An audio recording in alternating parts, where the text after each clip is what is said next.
जय हिंद मेरे प्यारे साथियों, स्वागत करता हूं आपके अपने YouTube चैनल जीके रिवीजन में। मैं एसपी चौधरी एक बार फिर आपके सामने हाजिर हुआ हूं रेलवे ग्रुप डी के प्रीवियस ईयर क्वेश्चन पेपर के साथ।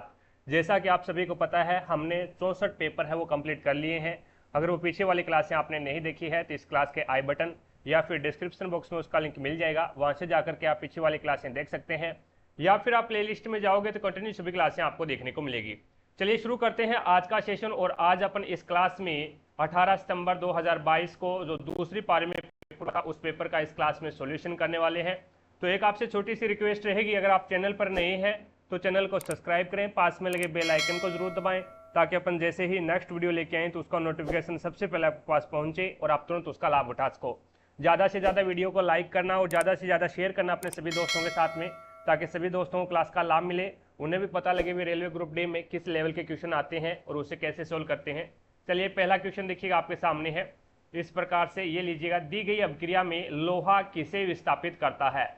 तो लोहा है वो यहाँ पे कॉपर को विस्थापित करेगा। क्यों करेगा? क्योंकि कॉपर है वो अभिक्रियाशीलता की श्रेणी मैंने आपको बहुत बार बताई है, जैसा कि के ना कार मांगे आलू जाने फिर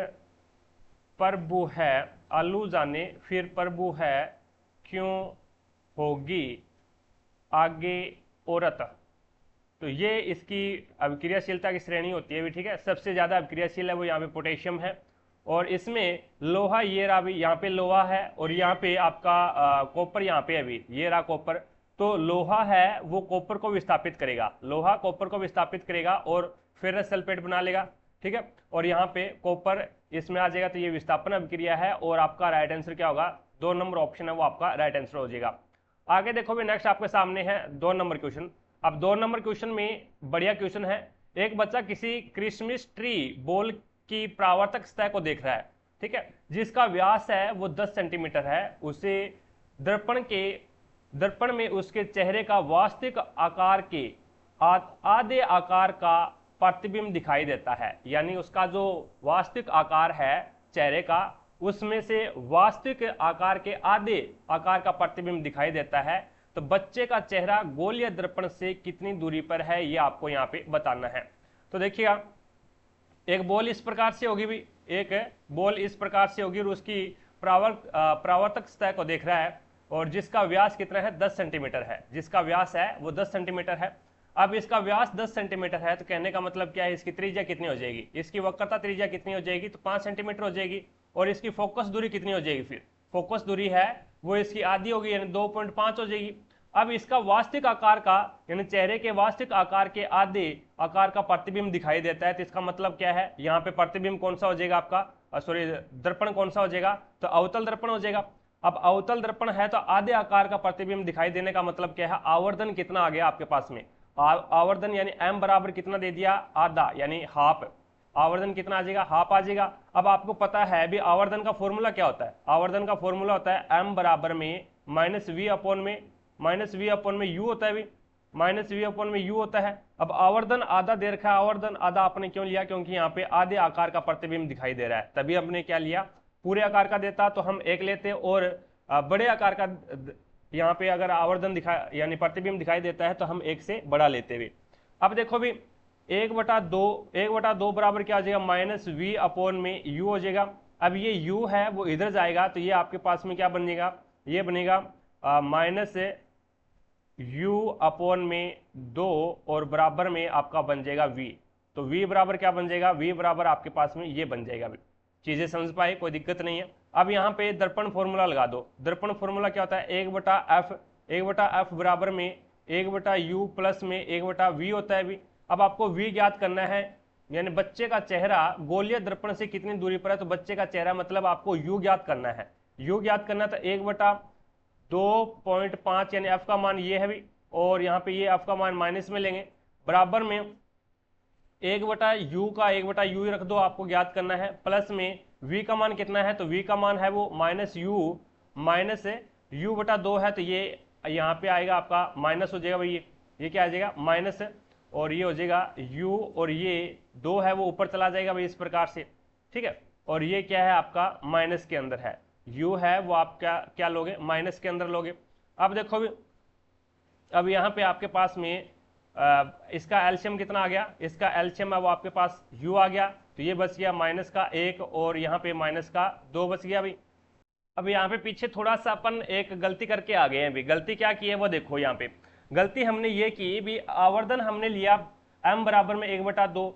अब यहाँ पे वास्तविक आकार के आधे आकार का प्रतिबिंब दिखाई दे रहा है, तो इसका मतलब क्या है, प्रतिबिंब वास्तविक बन रहा है। प्रतिबिंब वास्तविक बन रहा है तो इसका मतलब आवर्धन हमारे पास में माइनस में आएगा। आवर्धन क्या लेंगे अपन, माइनस में लेंगे भी, ठीक है, ये गलती मत कर देना। ये आवर्धन अपन माइनस में लेंगे, याद रखना भी। आवर्धन अगर ऋणात्मक है तो इसका मतलब है वो प्रतिबिंब वास्तविक बना है, और आवर्धन अगर आपने धनात्मक लिया है तो इसका मतलब है भी प्रतिबिंब है वो आभासी बना है, ठीक है। तो यहाँ पे माइनस और ये माइनस से माइनस कैंसिल हो जाएगा भी, ठीक है। तो यहाँ पे ये जो माइनस है ना आपका, ये कैंसिल हो जाएगा, और ये माइनस कैंसिल होगा, तो इसका मतलब यहाँ पे बीच में क्या आएगा आपके पास, पॉजिटिव आएगा भी। अब इसमें प्लस लगा दो भाई, प्लस लगाओगे तो आपके पास में माइनस का 1 है और प्लस का 2 है, तो ये माइनस प्लस का 1 बचेगा, यहाँ पे प्लस का 1 बचेगा। तो अब ये वज्र गुणा करवा दो भी, वज्र गुणा करवाओगे तो यहाँ पे ये प्लस का हो जाएगा और ये भी प्लस का होगा। अब ये है आपके पास में 1/2.5, और ये किस में, अभी ये आपका माइनस में है, ये आपका माइनस के अंदर है, और यहाँ पे बराबर। अब देखो भी, अब यहाँ पे माइनस प्लस का 1 बचेगा, प्लस का 1 बचेगा, तो ये हो जाएगा 1/u, और बराबर में ये हो जाएगा 1/माइनस का 2.5। अब वज्र गुणा करवाओगे तो आपके पास में u क्या आ जाएगा, u आ जाएगा माइनस का 2.5, और u ही आपको पूछा था अभी वस्तु है वो कितनी दूरी पे है, तो वस्तु माइनस के 2/5 सेंटीमीटर की दूरी पर है। 1 नंबर ऑप्शन आपका राइट आंसर होगा।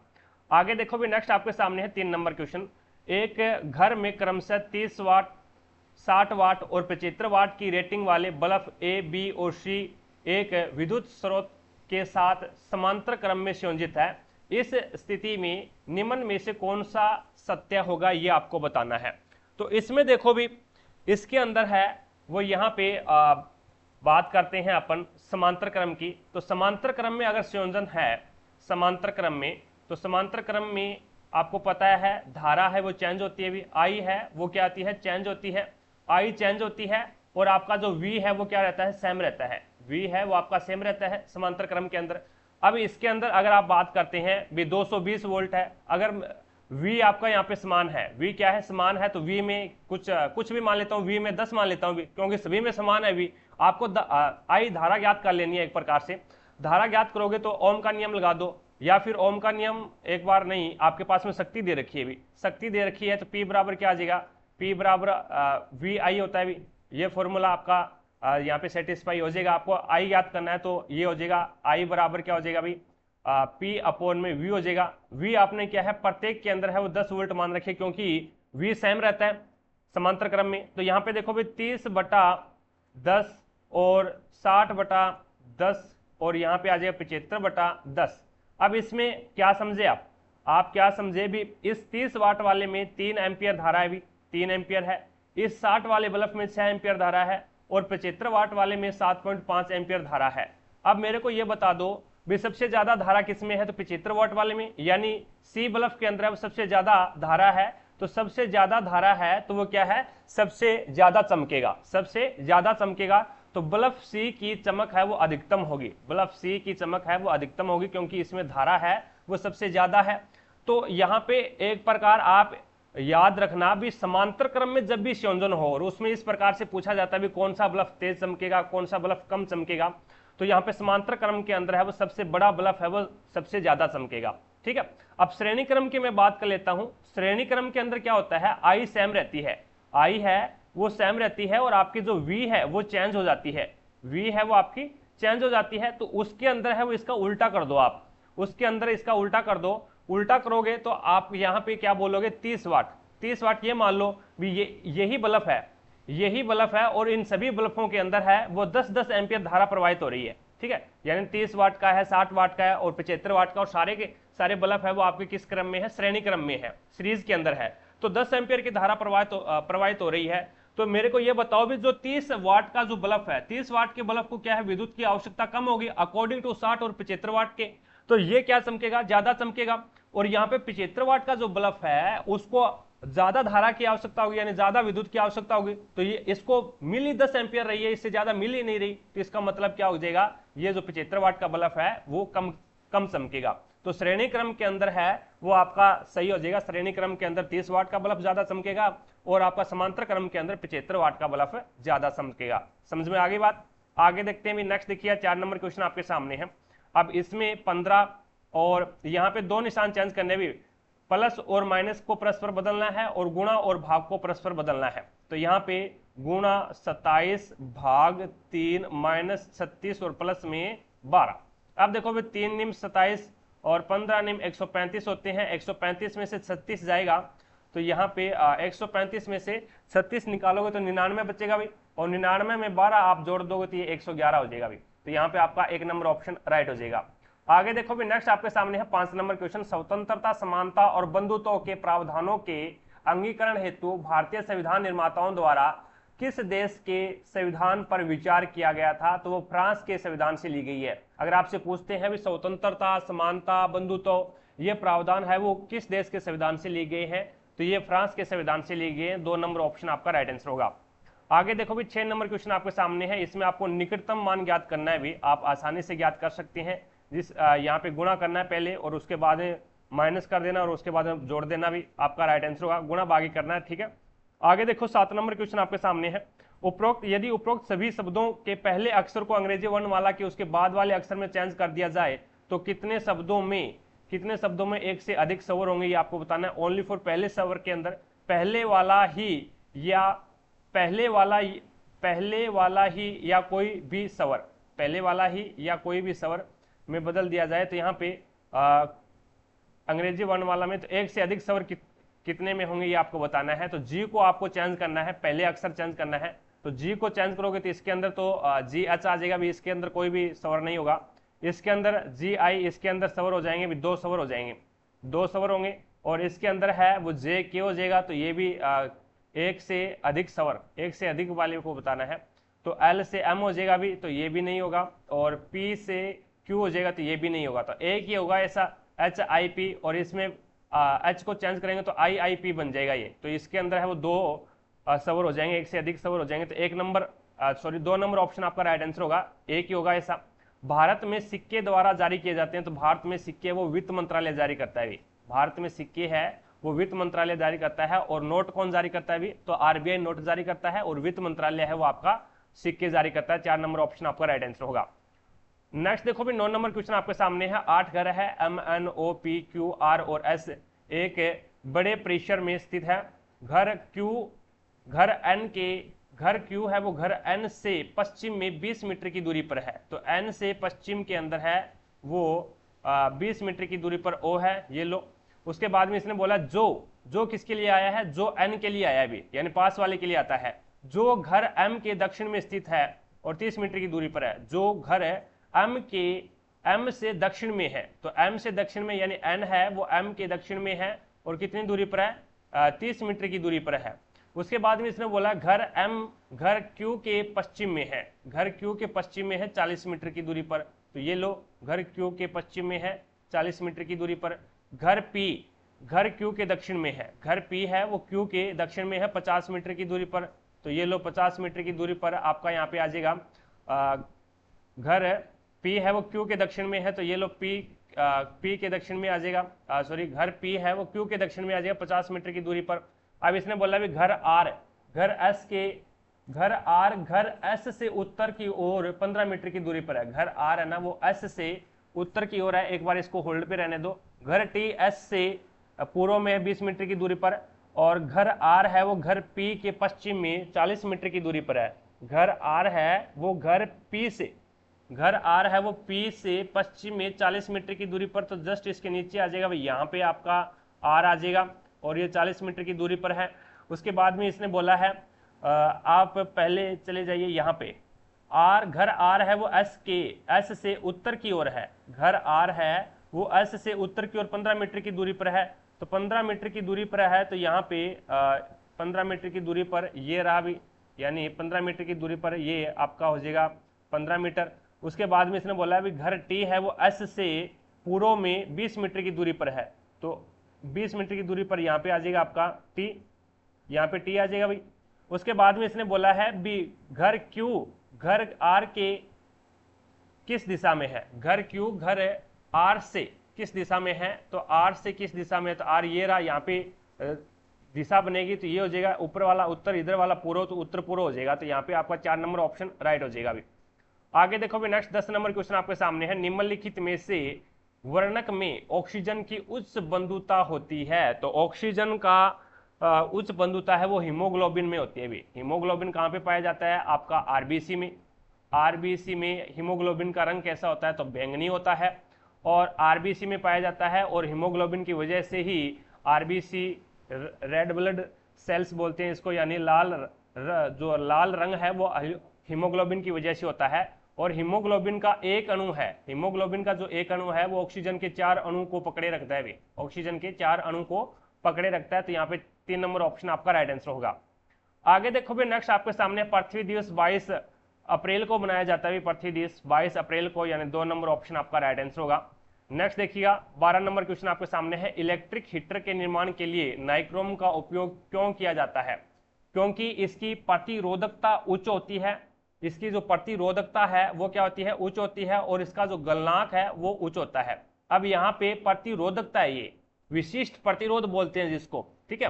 प्रतिरोध अलग होता है, प्रतिरोधकता अलग होती है। अगर यहाँ पे आप सोचते हो भी इसकी प्रतिरोध अलग उच्च होता है, प्रतिरोध इसका उच्च नहीं होता। प्रतिरोध अगर उच्च होगा तो इसके अंदर धारा प्रवाहित होगी ही नहीं, ठीक है।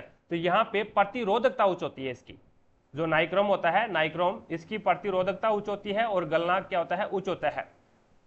आगे देखो भी नेक्स्ट आपके सामने है 13 नंबर क्वेश्चन। इसमें पूछा है मूलानुपाती सूत्र का उपयोग करते हुए आंकड़ों की माध्यिका ज्ञात करनी है।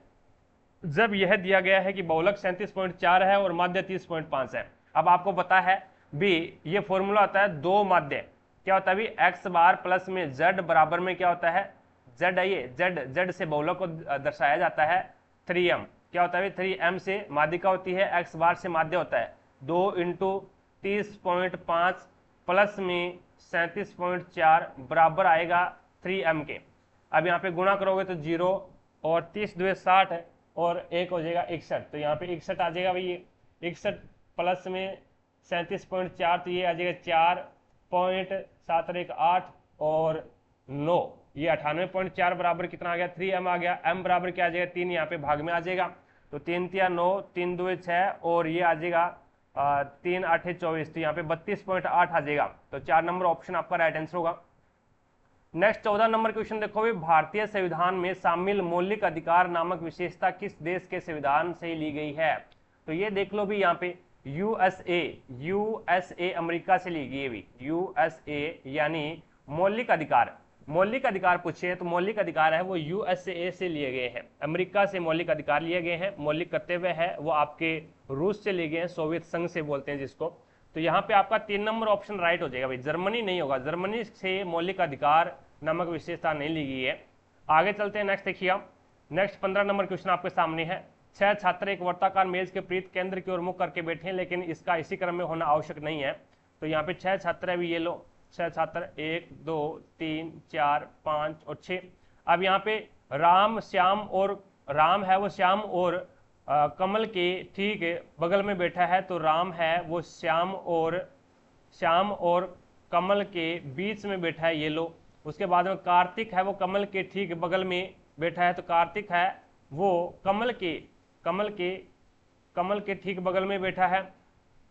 दीक्षा कार्तिक के बाईं ओर ठीक बगल में बैठी है, दीक्षा है वो कार्तिक के बाईं ओर ठीक बगल में बैठी है। तो यहाँ पे इसकी चेंज कर दो, शीट चेंज कर दो, कमल और आपका श्याम की, तो कमल यहाँ पे आ जाएगा, श्याम यहाँ पे आ जाएगा, और कमल के ठीक बगल में कार्तिक बैठा है, यहाँ पे ये कार्तिक हो गया, और कार्तिक के बाईं ओर कौन बैठा है, अभी दीक्षा बैठी है, कार्तिक के बाईं ओर दीक्षा बैठी है, ये लो। और आदित्य श्याम और श्याम के दाईं ओर ठीक बगल में बैठा है, तो ये आदित्य आ गया अभी। अब यहाँ पे देखो भी कमल निम्न में से किन दो व्यक्तियों के बीच में बैठा है, तो कमल ये रहा, कार्तिक और आपका राम के बीच में कौन बैठा है, कमल बैठा है। तो 3 नंबर ऑप्शन आपका राइट आंसर होगा। नेक्स्ट 16 नंबर क्वेश्चन देखो भी, एक डीलर अपने माल को क्रय मूल्य पर बेचने का दावा करता है, ठीक है, लेकिन वह जिस 1 kg बाट का उपयोग करता है उसका वास्तविक वजन 800 ग्राम है। तो 200 ग्राम का यहाँ पे वही चूना लगा रहा है, 200 ग्राम का चूना लगा रहा है, कितने पे, 800 ग्राम पे लगा रहा है, इंटू 100, तो 20 से 20 कैंसिल कर दो, 25 8 200 होते हैं, तो 25% हो जाएगा, 25% का लाभ कमा जाएगा वो। आगे देखो भाई नेक्स्ट आपके सामने 17 नंबर क्वेश्चन है। 6, 5 और 4 विमाओं वाले एक घनाभाकार टंकी का आयतन आपको ज्ञात करना है। तो घनाभाकार टंकी का आयतन यानी घनाभ का आयतन क्या होता है? घनाभ का आयतन होता है L into B into H, ये होता है। तो यहाँ पे 6 इंटू 5 इंटू 4, तो ये हो जाएगा आपके पास में 6 5 30 और 30 चौके कितने होते हैं? 30 चौके 120 होते हैं, तो यहाँ पे 120 मीटर क्यूब आ जाएगा। तो 3 नंबर ऑप्शन आपका राइट आंसर होगा। नेक्स्ट देखो भी 18 नंबर क्वेश्चन है, ये बढ़िया क्वेश्चन है। निम्नलिखित चित्र मानव परिसंचरण तंत्र के किसी घटक या फिर भाग को दर्शाता है। तो ये किसका डायग्राम है? महाधमनी है, केशिका का है, धमनी का है या फिर शिरा का है? तो यहाँ पे देखो भी ये शिरा का है। अब महाधमनी या फिर धमनी का नहीं है। धमनी का क्यों नहीं है? धमनी के अंदर है वो वाल्व नहीं पाया जाता। वाल्व या फिर एक प्रकार से बोले भी कपाट या फिर वाल्व है वो नहीं पाए जाते, यानी बाल नहीं पाए जाते।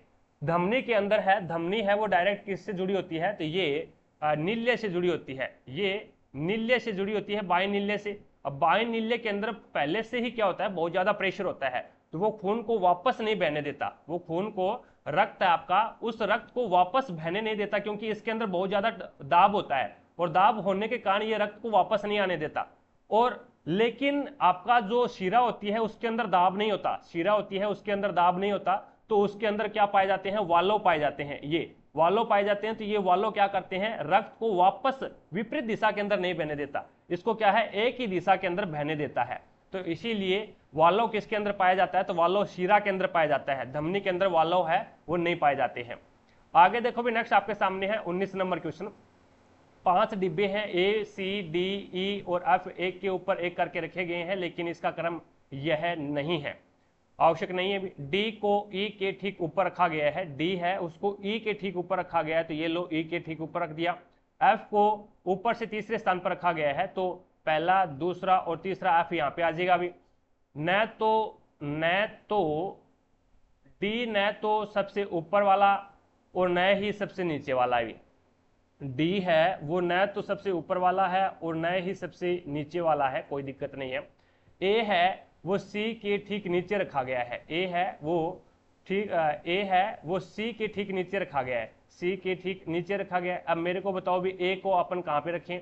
भी ऊपर से एफ का तीसरा स्थान है, ऊपर से एफ का तीसरा स्थान है, तो ये लो ऊपर से एफ का तीसरा स्थान है। 5 डिब्बे हैं, 5 डिब्बे हैं, तो यहाँ पे बताना है भी ए को सी के ठीक ऊपर, ए को सी के ठीक नीचे रखा गया है, और यहाँ पे डी है ना वो न तो ऊपर ही ऊपर है और न ही नीचे नीचे है। तो यहाँ पे अगर मैं बात करूं, यहाँ पे रख दूं भी डी और यहाँ पे रख दूं ई, चीजें समझ पाए? यानी डी है वो ऊपर भी नहीं होगा और नीचे भी नहीं होगा, और यहाँ पे रख दूं सी को और यहाँ पे रख दूं ए को। तो इसने पूछा क्या है? तो ए के ठीक नीचे कौन सा डिब्बा है? तो यहाँ पे एफ आ जाएगा, ए के ठीक नीचे। तो 4 नंबर ऑप्शन आपका राइट आंसर होगा।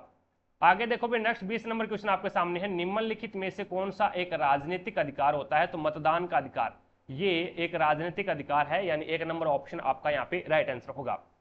आगे देखते हैं नेक्स्ट 21 नंबर क्वेश्चन। देखो भी 21 नंबर क्वेश्चन आपके सामने है। 64, 48 और y का महत्तम समावर्त्य है वो 8 है।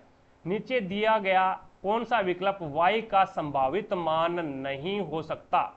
अब देखो भी 64, 48 और यहाँ पे x कोई संख्या है या फिर y है कोई संख्या है। इस y के स्थान पे एक ऐसी संख्या रखिएगा इन ऑप्शन के हिसाब से भी आपका जो HCF है, HCF कितना आ जाए? 8 आ जाए। कहने का मतलब क्या है? ये जो संख्या दी गई है वो 8 से क्या हो जाए? डिवाइड हो जाए। 8 से डिवाइड हो जाए। देखो भी 64 है वो 8 से डिवाइड हो रहा है, और 48 है वो भी 8 से 48 के रूप में डिवाइड हो रहा है। अब अगर इसको मैं 96 रख दूं, देखो भी 96 नहीं हो सकता, यानी 96 है वो y का मान नहीं हो सकता। अगर मैं इसका मान 96 रख दूं, 96 रखूंगा तो HCF 8 नहीं होगा। HCF क्या नहीं होगा? 8 नहीं हो सकता। 96 के अंदर 8 का भाग तो जा रहा है लेकिन 8 नहीं होगा। फिर HCF क्या होगा? फिर HCF 16 हो जाएगा। HCF 16 हो जाएगा, यानी HCF होता क्या है? वह बड़ी से बड़ी संख्या जो दी गई संख्याओं को डिवाइड कर दे। और एलसीएम क्या होता है? एलसीएम होता है वह छोटी से छोटी संख्या जो दी गई संख्याओं से डिवाइड हो जाए, दी गई संख्याओं से डिवाइड हो जाए। और HCF होता है वह बड़ी से बड़ी संख्या जो दी गई संख्याओं को डिवाइड कर दे। तो यहाँ पे बड़ी से बड़ी संख्या तो फिर 16 होगी भी, 16 होगी जो 64 को भी डिवाइड कर रही है, 48 को भी डिवाइड कर रही है और 96 को भी डिवाइड कर रही है। तो इसीलिए आपका क्या है? 96 है वो यहाँ पे y का संभावित मान नहीं हो सकता, कभी भी नहीं हो सकता, क्योंकि अगर HCF यहाँ पे 8 होगा तो y का मान है वो 96 नहीं हो सकता। ठीक है। अब देखो भी 104 हो सकता है, 104 है, 13 चौके 13 8 104 होते हैं, तो 8 से डिवाइड हो रहा है 104। 88 है वो भी 8 से डिवाइड हो रहा है, यानी 11 8 88। और यहाँ पे 72 है वो भी डिवाइड हो रहा है 8 से, 72 है वो भी 8 से डिवाइड हो रहा है। तो यहाँ पे आपका राइट आंसर क्या हो जाएगा, 96 है, वो y का मान नहीं हो सकता। आगे देखो भी नेक्स्ट 22 नंबर क्वेश्चन आपके सामने है। अब पहले आप इसको सोल्व कर लो, भी किसी को भी सोल्व कर लो, पहले आप इसको सोल्व कर लो, इसको सोल्व कर लो। अब पहले इसको सोल्व कर लेते हैं, इसको सोल्व करोगे तो ये काट दो, 3 कम 3, यानी ये इस प्रकार से यहाँ पे भाग के अंदर है और यहाँ पे गुणा का निशान लगेगा ना, 3 तो ऊपर चला जाएगा और 4 नीचे आ जाएगा, तो 4 कम 4 और 4 3 12, 3 3 9, तो इसका मान कितना आ गया, इसका मान 9 आ गया। ठीक है, एक बार इसको पढ़ा रहने दे। अब इसको सोल्व करते हैं, अब मजला ब्रैकेट वाले को इसको सोल्व कर लो या फिर इसको सोल्व कर लो। 3 कम 3 और 3 2 6 होते हैं, 4 2 8, तो इसका मान कितना आ गया, 8 आ गया। अब इसको सोल्व करोगे तो 12 में से 7 जाएगा तो 5 बचेगा। अब ये कितना हो जाएगा, 5/6 हो जाएगा, इंटू यहाँ पे क्या लग रहा है, यहाँ पे लग रहा है 6/4 और यहाँ पे बीच में गुणा का निशान है, तो 6 से 6 काट दो, ये आ जाएगा आपके पास में 9 गुणा 5/4 और यहाँ पे ये भाग के अंदर है, अभी ये भाग के अंदर है तो यहाँ पे लग जाएगा आपका भाग नीचे लग जाएगा, यानी ये भाग के अंदर है तो ये संख्या नीचे आ जाएगी, 45/32 आ जाएगा। अब 32 से कम 32 होते हैं और 32 के बाद में 8 और 5 13 बच गए और अपॉन में 32, तो एक से ही 13/32 आपका 1 नंबर ऑप्शन राइट हो जाएगा अभी। ठीक है, आगे देखो भी नेक्स्ट आपके सामने 23 नंबर क्वेश्चन। अब 23 नंबर क्वेश्चन में बोला गया भी निम्न में से कौन बैंक ऑफ बड़ौदा के संस्थापक थे। बैंक ऑफ बड़ौदा का स्थापना किसने की है, तो महाराजा सयाजीराव गायकवाड़ तृतीय ने की है, महाराजा सयाजीराव गायकवाड़ तृतीय ने की है, यानी 4 नंबर ऑप्शन आपका राइट आंसर होगा। नेक्स्ट देखिए अभी 24 नंबर क्वेश्चन आपके सामने है। 24 नंबर क्वेश्चन में बोला गया वह बड़ी से बड़ी संख्या ज्ञात कीजिए जिससे 2000 और 2200 को विभाजित करने पर यानी 2000 और 2200 को विभाजित करने पर शेषफल है वो क्रमशः 22 और 38 प्राप्त होते हैं। अब ये मान लो भी ये संख्या 2000 है, अब 2000 के अंदर से मैं माइनस कर दूं 22, यानी शेषफल 22 प्राप्त होते हैं, और ये 2200 है और इसके अंदर से 38 प्राप्त यहाँ पे माइनस कर दूं तो मेरे पास में जो संख्या आएगी वो पूरी डिवाइड होगी भी। अब यहाँ पे 10 में से 10 में से 2 जाएगा तो 8 बचेगा और 9 में से 2 जाएगा तो 7 बचेगा और 9 और 1 यानी 1978, ये क्या है उस संख्या से पूरी डिवाइड होगी। इसी प्रकार से यहाँ पे बचेगा 2 और ये 9 6 बचेगा और 1 यानी 2162, ये 2162 उससे क्या है पूरी डिवाइड होगी, क्योंकि हमने शेषफल था वो हमने उसमें से घटा दिया। अब ऐसी संख्या देखिएगा जो क्या है इन संख्याओं से बड़ी से बड़ी संख्या ज्ञात करनी है, तो पहले आप ऑप्शन में बड़ा उठा लीजिएगा। बड़ा यहाँ पे क्या है 23 है, 23 को मैं क्या लिख सकता हूँ, सॉरी बड़ा यहाँ पे 46 है, 46 को मैं 23 × 2 लिख सकता हूँ, तो 2 से तो ये सारी की सारी संख्याएं हैं वो डिवाइड हो जाएगी भी, कोई दिक्कत नहीं है। लेकिन 23 से वो डिवाइड हो रही है या नहीं हो रही ये आपको देखना पड़ेगा अभी। तो 78 के अंदर है वो आप 23 से भाग कर दीजिएगा, 23 से भाग करोगे तो ये आपके पास में चला जाएगा 23 से कम 23, इस प्रकार से भाग करके देख लेना भी, यानी 23 का इसके अंदर भाग चला जाएगा और फिर ये पूरा डिवाइड हो जाएगा 23 से, और फिर 2162 के अंदर है वो आप 23 से डिवाइड करोगे तो ये भी पूरा डिवाइड हो जाएगा। तो आपका यहाँ पे राइट आंसर क्या होगा 46 हो जाएगा। 2 से डिवाइड करके देखने की जरूरत नहीं है क्योंकि सारी संख्याएं क्या है 1978 और 2162 दोनों की दोनों संख्याएं आपकी सम के अंदर है, तो 2 से डिवाइड हो जाएगी, वो 23 से डिवाइड होनी जरूरी है अभी। ठीक है, आगे देखो भी नेक्स्ट 25 नंबर क्वेश्चन आपके सामने है। अब कथन दे रखा है आपको कुछ चेयर टीवी है, कुछ जो चेयर यानी कुर्सियां है वो क्या है टीवी है, तो टीवी के अंदर आ जाएगा, ये लो टीवी हो गया। और कुछ टीवी है वो क्या है पंखे है, तो कुछ टीवी फैन हो जाएंगे, और कुछ फैन है वो क्या है बसें हैं, तो कुछ फैन है वो बसें हो जाएगी। अब देखो भी निष्कर्ष क्या निकल रहा है, कुछ बसें कुर्सियां हैं, कुछ जो बस है वो चेयर है क्या, नहीं है।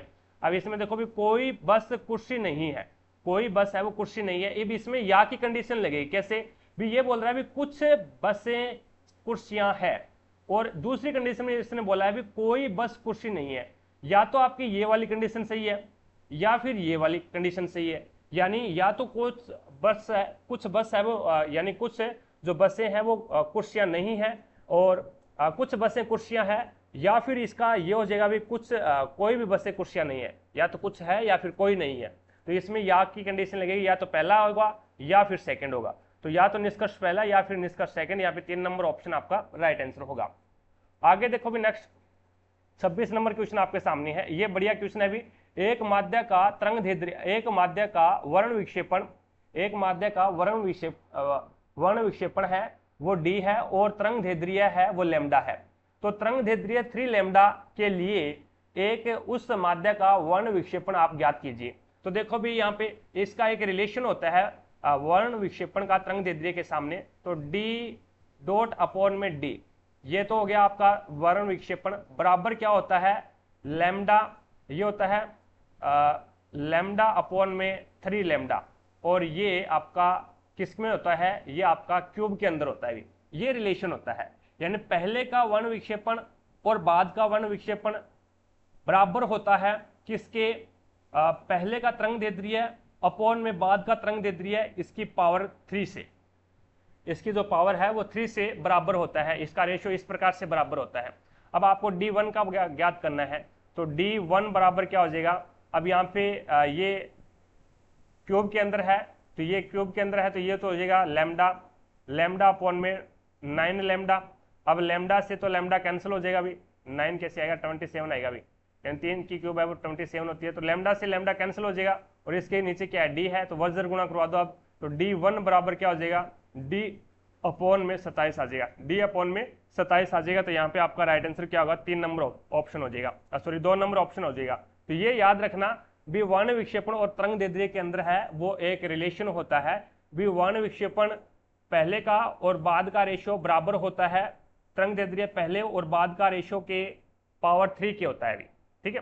आगे देखो भी नेक्स्ट 27 नंबर क्वेश्चन आपके सामने है, इनमें से किस वेद को सबसे बड़ा और संग्रह में सबसे महत्वपूर्ण माना जाता है, जिसमें 1028 सूक्त जिन्हें मंडल नामक 10 पुस्तकों में विभाजित किया गया है, तो वो आपका हो जाएगा ऋग्वेद। क्या हो जाएगा, ऋग्वेद, और सबसे पुराना वेद है, 4 नंबर ऑप्शन आपका राइट आंसर होगा, सबसे पहले रचना है वो ऋग्वेद की हुई थी।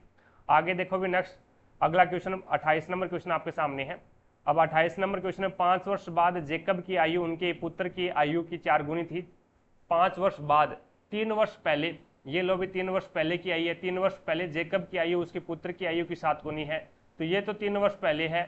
और 5 वर्ष बाद, 5 वर्ष बाद में जेकब की आयु है वो उनके पुत्र की आयु की 4 गुनी है, तो ये लो 4 गुनी कर दी। अब ये रेशियो है वो सही नहीं है, अभी रेशियो को सही करने के लिए नीचे वाले का अंतर देखो 3 का आ रहा है, ऊपर वाले का अंतर देखो 4 का आ रहा है, तो नीचे वाले के अंतर से ऊपर वाले को गुणा कर दो और ऊपर वाले के अंतर से नीचे वाले को गुणा कर दो, तो नया रेशियो आपके पास में क्या आ जाएगा, नया रेशियो आ जाएगा 3 7 21 और 3 एकम 3, 3 7 21 3 एकम 3, 4 चौके 16 और 4 एकम 4, तो ये रेशियो अब काम में नहीं आएगा। ये रेशियो है वो 3 वर्ष पहले का है और ये रेशियो 5 वर्ष बाद का है।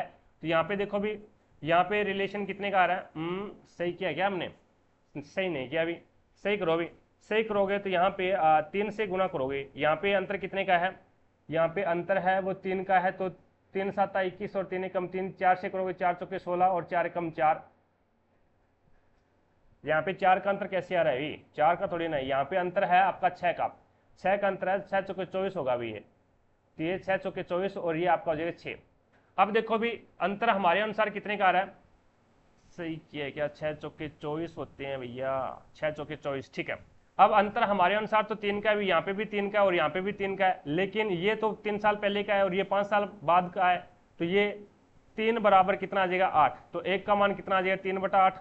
अब ज्ञात क्या करना है, तो उनकी वर्तमान आयु ज्ञात करनी है, वर्तमान आयु ज्ञात करनी है, तो ये वाला ऑप्शन ले लो, ये वाला रेशियो ले लो, चाहे ये वाला रेशियो ले लो, ऊपर वाला रेशियो ले लेते हैं, तो 21 से गुणा करो तो ये 3 एकम 3, 3 7 21, 8 7 56, तो ये आपका 3 साल बाद की आई है, 3 साल पहले की आई है, तो वर्तमान बनाने के लिए 3 साल इसमें ऐड करने पड़ेंगे, तो 59 हो जाएगा भी।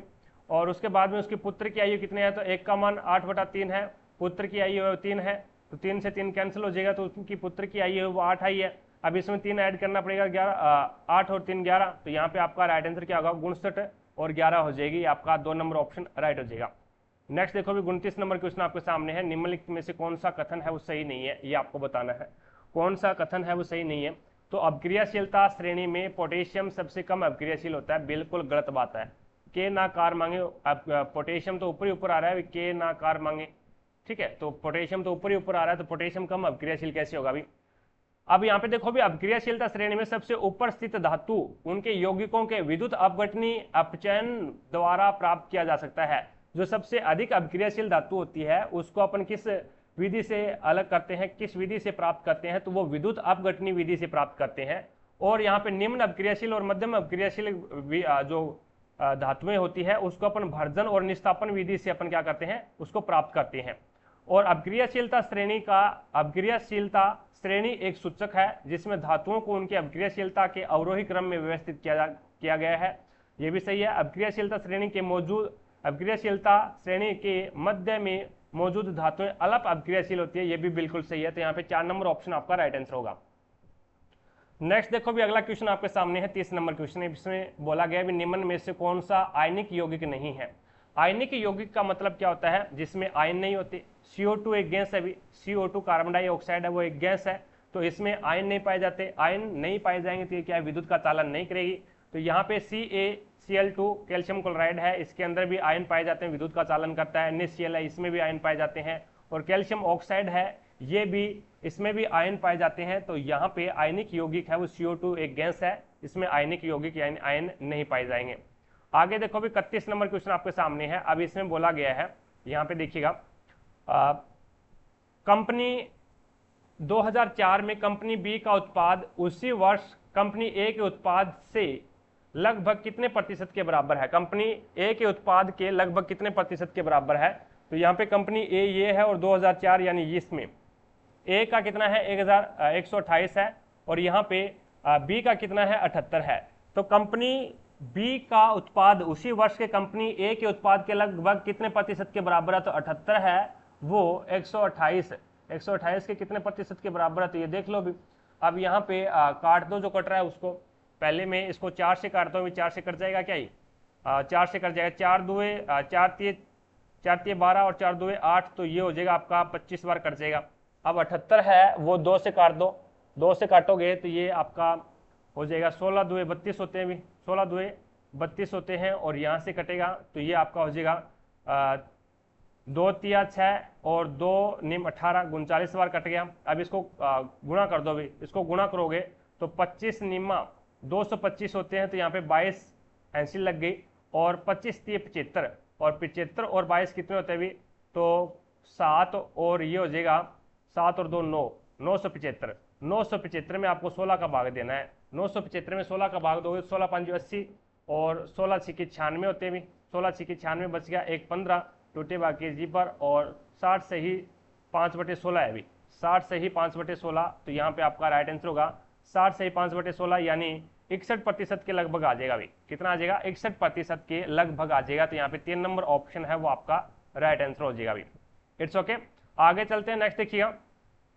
नेक्स्ट आपके सामने है 32 नंबर क्वेश्चन। अब 32 नंबर क्वेश्चन में आपको बोला गया दी गई श्रृंखला में दाएं सिरे से 5वें अक्षर के दी गई श्रृंखला में दाएं सिरे से 5वें अक्षर और बाएं सिरे से छठा, दाएं सिरे से 5वां अक्षर कौन सा है, 1 2 3 4 और 5, ये हो जाएगा। और बाएं सिरे से छठा कौन सा है, 1 2 3 4 5 और 6, ये हो जाएगा। अब सिरे के बीच कितने व्यंजन है ये आपको बताना है। तो 1 2 3 4 5 6 7 8 9 10 और 11, तो टोटल कितने व्यंजन, अभी 11 व्यंजन आ रहे हैं। आगे देखो भी, नेक्स्ट आपके सामने है 33 नंबर क्वेश्चन। एक वस्तु 20 सेंटीमीटर फोकस दूरी वाले एक उत्तल लेंस से 50 सेंटीमीटर की दूरी पर रखा गया है, तो वस्तु का प्रतिबिंब लेंस से कितनी दूरी पर बनेगा ये आपको बताना है।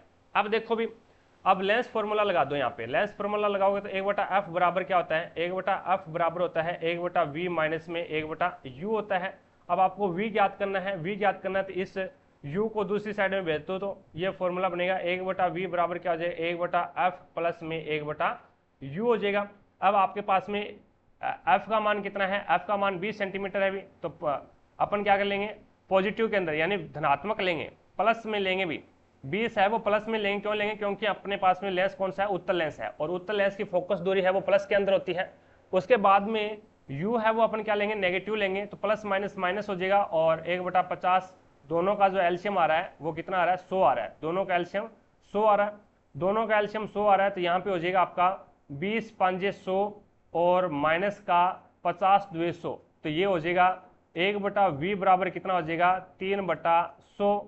अब v का मान ज्ञात करना है तो v बराबर क्या हो जाएगा, 100/3 हो जाएगा। तो 33 सही 1/3 या फिर 33.33 सेंटीमीटर, यानी 1 नंबर ऑप्शन आपका राइट आंसर होगा। नेक्स्ट देखो भी, 34 नंबर क्वेश्चन आपके सामने है। राधा और मुरारी की आयु का अंतर है वो 12 वर्ष है। राधा और मुरारी की आयु का अंतर 12 वर्ष है। 5 वर्ष बाद उनकी आयु का योग है वो 28 वर्ष हो जाएगा।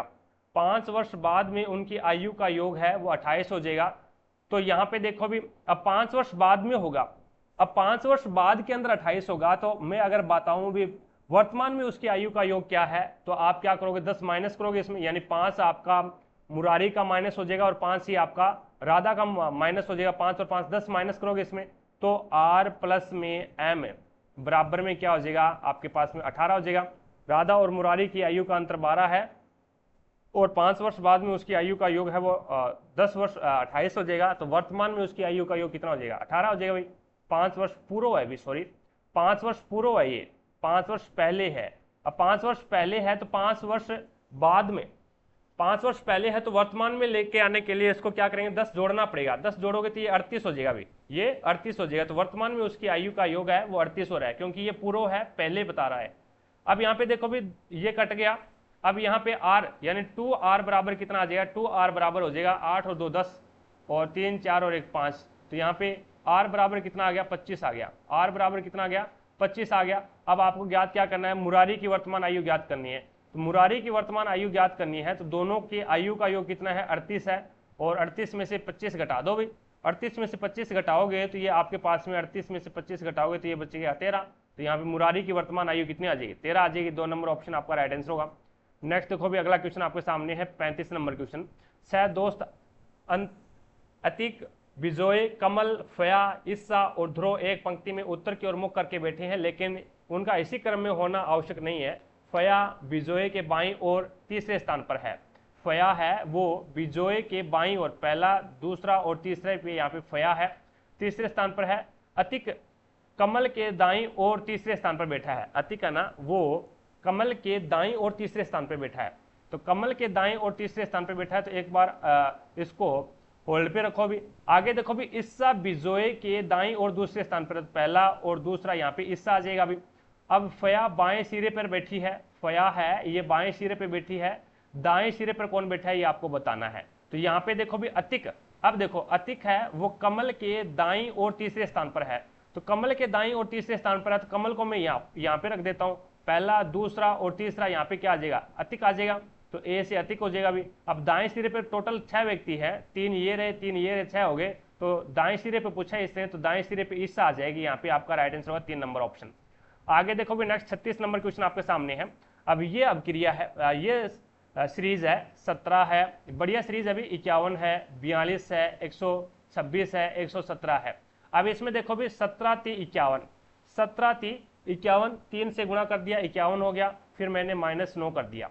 अब -9 करूंगा 51 से 42 हो जाएगा, फिर 42 को मैंने फिर 3 से गुणा कर दिया तो 126 हो गया, फिर मैंने -9 कर दिया 117 हो गया, फिर 3 से गुणा करूंगा तो 3 7 21, 3 एकम 3 और 3 एकम 3 बच गया कितना भाई 2 5 और ये हो जाएगा 3 एकम 3 तो 351 आ जाएगा। तो यहाँ पे आपका राइट आंसर क्या होगा, 4 नंबर ऑप्शन है वो आपका राइट आंसर होगा। पहले 3 से मल्टीप्लाई कर रहा है, आगे वाली संख्या को फिर 9 घटा रहा है, फिर +3 कर रहा है, फिर 9 घटा रहा है, इस प्रकार से ये सीरीज चल रही है। तो 4 नंबर ऑप्शन है वो आपका यहाँ पे राइट आंसर होगा। अब चलते हैं नेक्स्ट 37 नंबर क्वेश्चन, देखो भी आपके सामने है। अब 37 नंबर क्वेश्चन में आपको बोला गया भी भारत के झारखंड बंगाल कोयला बेल्ट में स्थित सबसे महत्वपूर्ण गोंडवाना कोयला क्षेत्र कहाँ पे है, तो ये दामोदर घाटी में है भी। गोंडवाना कोयला क्षेत्र है वो कहाँ स्थित है, तो ये दामोदर घाटी, 2 नंबर ऑप्शन आपका राइट आंसर होगा।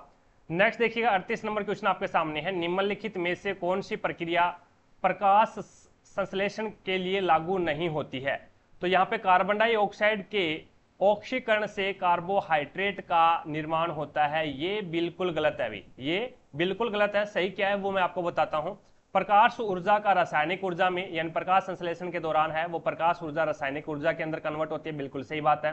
क्लोरोफिल प्रकाश को अवशोषित करता है और उसके बाद में भोजन का निर्माण करता है, बिल्कुल सही बात है।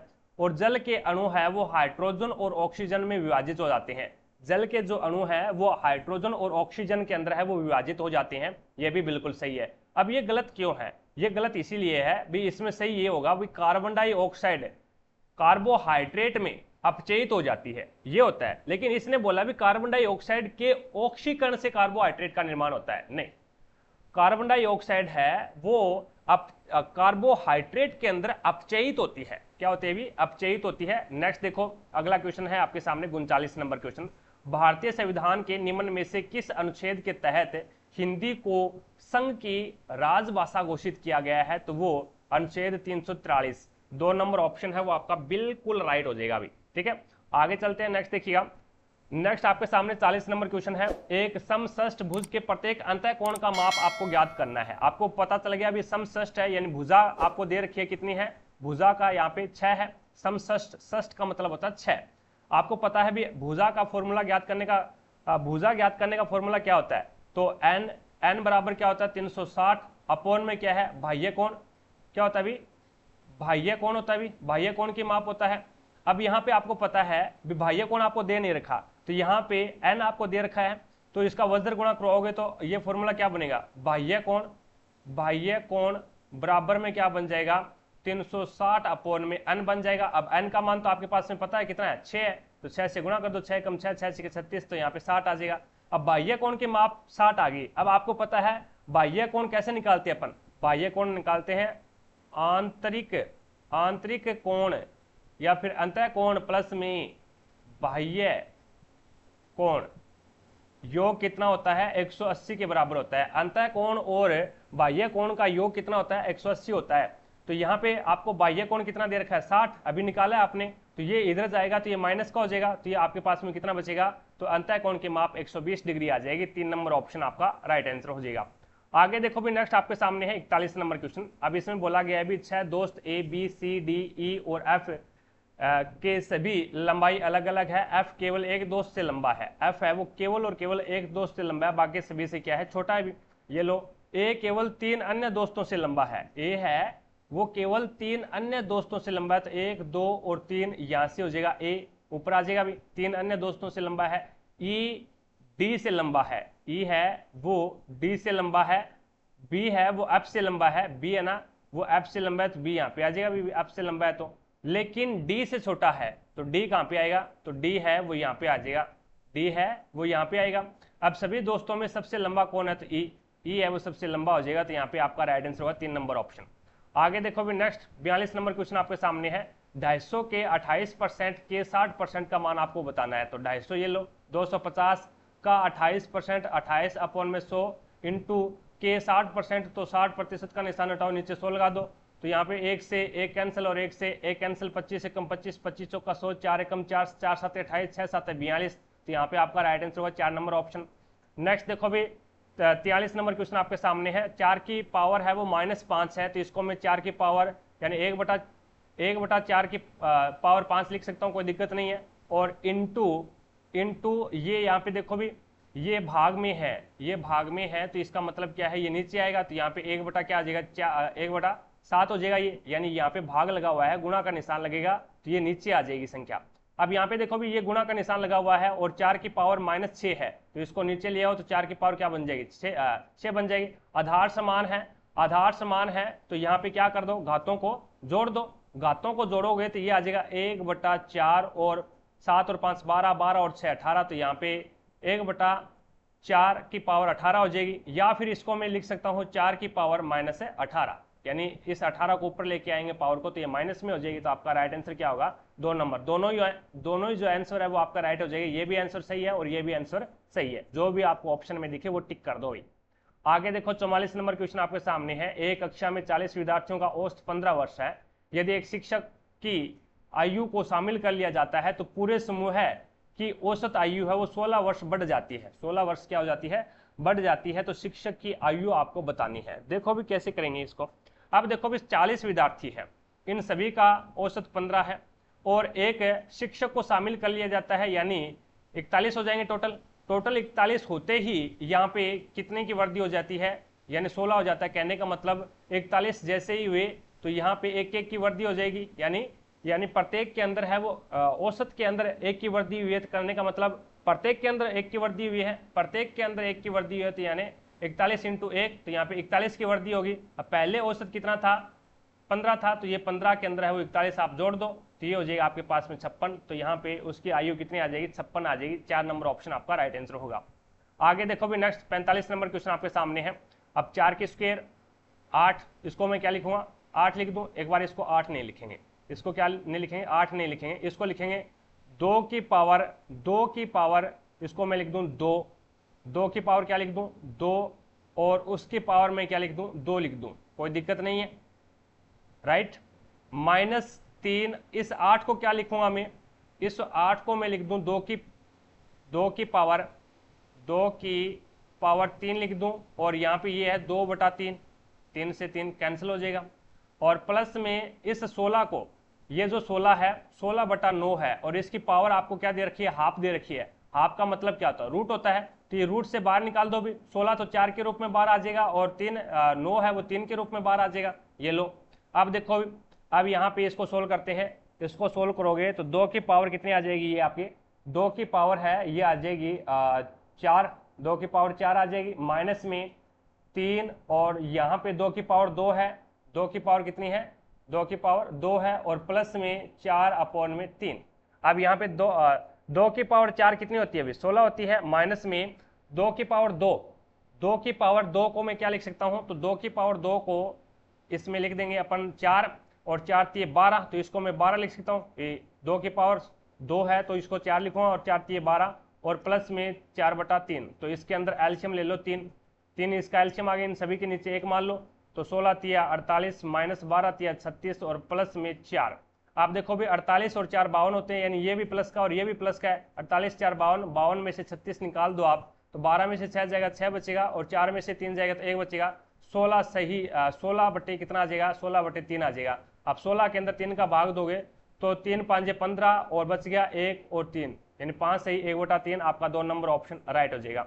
नेक्स्ट 46 नंबर क्वेश्चन देखो अभी आपके सामने है, यदि संख्या ये दे रखी है, विषम में 1 घटा दिया जाए और सम में 1 जोड़ दिया जाए, तो पहले तो सम में घटाओ और विषम में। अब इसने क्या बोला, इस प्रकार बनी संख्या में बाएं से दूसरा, अब बाएं से दूसरा कौन सा, भी 2 है, बाएं से दूसरा 2 है, और दाएं से तीसरा अंक, दाएं से तीसरा अंक कौन सा, 6 है, ये लो 6 लेके आगे। अब इसमें जोड़ना घटाने वाला है, इसमें कर दो, और योग करना है दोनों का।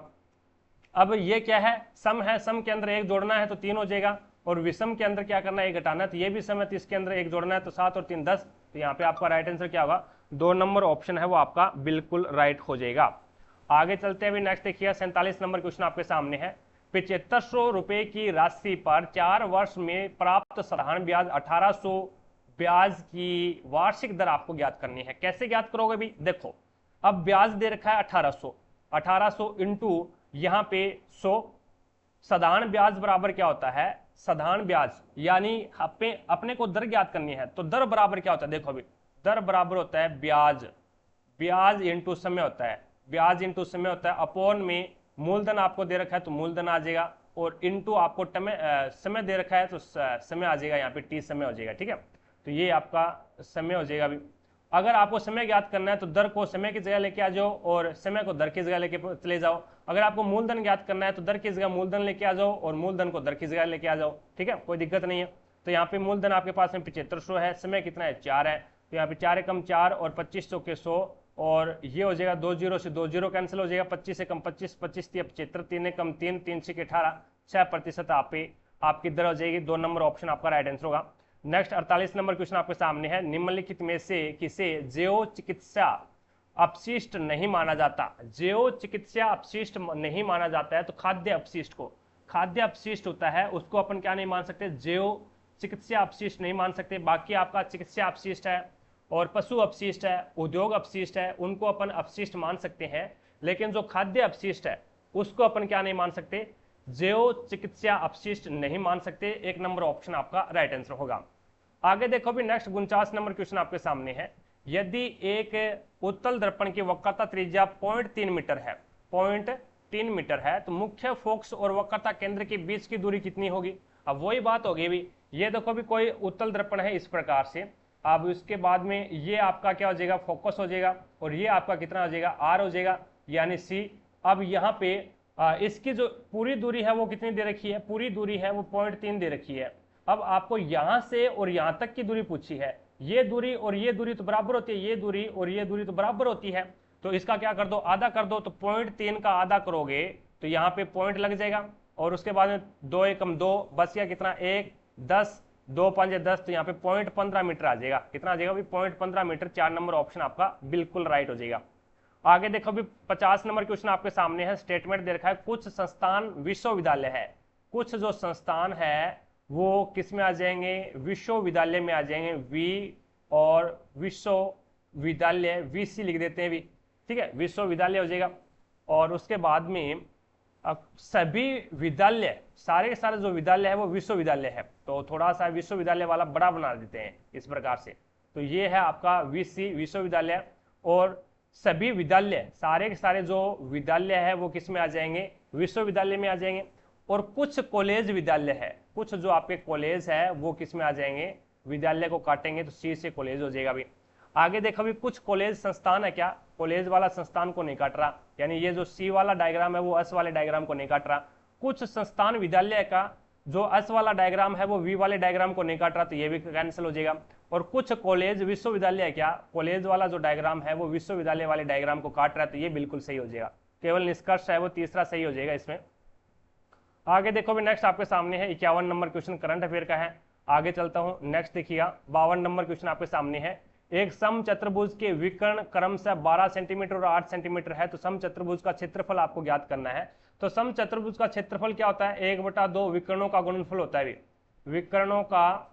विकर्णों का गुणनफल, ये इसका फॉर्मूला होता है, गुणनफल, ठीक है, गुणनफल होता है। अब यहाँ पे देखो भी 1/2 इंटू 12 इंटू 8, अब 2 एकम 2 और 2 छके 12, 8 छके 48, तो यहाँ पे कितना आ जाएगा, 48 सेंटीमीटर स्क्वायर आ जाएगा। अभी आगे देखो भी 53 नंबर क्वेश्चन आपके सामने है। अब इसमें बोला गया है भी यह सर्वेक्षण 28,500 लोगों पर किया जाना था। यदि सर्वेक्षण में कुल लोगों में से केवल 2/3 लोग ही भाग ले रहे हैं, यानी 28,500 पे तो किया जाना था, लेकिन इसमें से 2/3 लोग ही भाग ले रहे हैं, तो कितने लोग भाग रहे हैं, ले रहे हैं अभी, ये देखो 3 से काटो, 3 8 24 बचिया, 4 45 और 3 8 24 क्यों, 3 निम 27 बच गया, 1 15, 3 5 15 और ये 9500 हो गया। 9500 को 2 से गुणा करोगे तो 0 0, 2 5 10, 2 8 2 निम 18 और 1 19, तो यहाँ पे 19,000 आ जाएगा। यानी 2/3 लोगों ने भाग लिया, यानी 19,000 लोगों ने भाग लिया। तो कितने लोग बैडमिंटन और टेनिस पसंद करते हैं, तो बैडमिंटन और टेनिस वाला कौन सा हो जाएगा, तो बैडमिंटन वाला तो ये है 10%, और यहाँ पे टेनिस वाला है वो आपका हो जाएगा 15%। तो 10 और 15 कितने होते हैं, 25, तो 25% का आपको मान ज्ञात करना है। यानी ये कितने का मान है, 19,000, तो ये आपका 100% का मान है, ये आपका 100% का मान है। तो 100% बराबर ये है, तो 1% का मान कितना आ जाएगा, 190 आ जाएगा। तो 190 का आपको क्या है 25 से गुणा करना है, तो 0 25 निमा 225 होता है भी, तो यहाँ पे 22 हैंसी लग गई, 25 से कम 25, और 25 और 22 कितने होते हैं भी, 25 और 22 होते हैं 47, तो 4750, यानी आपका राइट आंसर होगा 4 नंबर ऑप्शन। आगे चलते हैं, नेक्स्ट देखिएगा। नेक्स्ट अगला क्वेश्चन 54 नंबर क्वेश्चन आपके सामने है। अब इसमें यहाँ पे देखो भी 42 और 42 को क्या लिख रहा है, ये 7 लिख रहा है। इसी प्रकार से 110 को क्या लिख रहा है, ये 110 को 11 लिख रहा है, और 132 को बताना है क्या लिखेगा, 132 को बताना है भी क्या लिखेगा। तो यहाँ पे देखो भी ये क्या कर रहा है, इसके 7 की पीछे वाली संख्या क्या होती है, 6 होती है, इससे गुणा कर रहा है। और 11 की पीछे वाली संख्या क्या होती है, अभी 10 होती है, तो इससे गुणा कर रहा है एक प्रकार, तो ये हो गया। दूसरा प्रकार अगर मैं आपको बताऊं भी 7 की स्क्वायर, ये कर लो भी आप, ठीक है, 7 की स्क्वायर कितनी होती है, 7 की स्क्वायर करो, 7 की स्क्वायर करो तो 49 आ गया, और 49 में से 7 घटा दो तो 42 बचेगा। इसी प्रकार से 11 की स्क्वायर करो, 11 की स्क्वायर करोगे तो 121 हो गया, और 121 में से 11 घटा दो तो ये आपके पास में कितना बचेगा, 110 बचेगा। इसी प्रकार से ये स्क्वायर करो भी, ये स्क्वायर अगर 44 यानी 12 की स्क्वायर करो, 12 की स्क्वायर करोगे तो ये कितना आएगा, 12 की स्क्वायर करोगे तो 144 होगा, और 144 में से 12 घटाओगे तो ये 4 में से 2 जाएगा तो 3 बचेगा, 4 में से 2 जाएगा 2 बचेगा, और 3 में 1 जाएगा, 4 में 1 जाएगा 3 बचेगा, तो 132 आ जाएगा। तो यहाँ पे आपका राइट आंसर होगा 12, 4 नंबर ऑप्शन आपका राइट आंसर होगा। या फिर ये करो, यानी 12 है, ये यहाँ पे देखो भी 12 है, तो 12 को 11 से गुणा कर दो, 11 से गुणा करोगे तो आपका राइट आंसर 132 ही आ रहा है। आगे देखो भी नेक्स्ट आपके सामने 55 नंबर क्वेश्चन है। अब ये बढ़िया क्वेश्चन है अभी ट्रिग्नोमेट्री का। अब ये थोड़ा सा बड़ा सवाल है, ठीक है, तो इसमें आप पहले क्या करोगे, पहले आप अंश और हर के अंदर है वो कोस से भाग दे दोगे, कोस का भाग दे दोगे अंश और हर दोनों के अंदर। तो मैं यहाँ पे भाग दे देता हूँ इसके अंदर पहले, यानी कोस ए अपॉन में कोस ए, और अपॉन यहाँ पे आ जाएगा 1 प्लस में साइन ए, और इसके अंदर भी क्या करना है आपको, cos ए का भाग देना है। अब यहाँ पे प्लस का निशान लगेगा और उसके बाद में 1 प्लस में साइन ए, और अपॉन में यहाँ पे भी इसका कोस का भाग देना है भी इसके अंदर, इसमें भी कोस का भाग देना है, तो कोस ए अपॉन में यहाँ पे क्या आ जाएगा, कोस ए अपॉन में यहाँ पे हो जाएगा कोस ए। अब ये कोस से कोस कैंसिल हो गया, इसका मान 1 हो गया, और ये कोस से कोस कैंसिल हो गया, इसका मान 1 हो गया।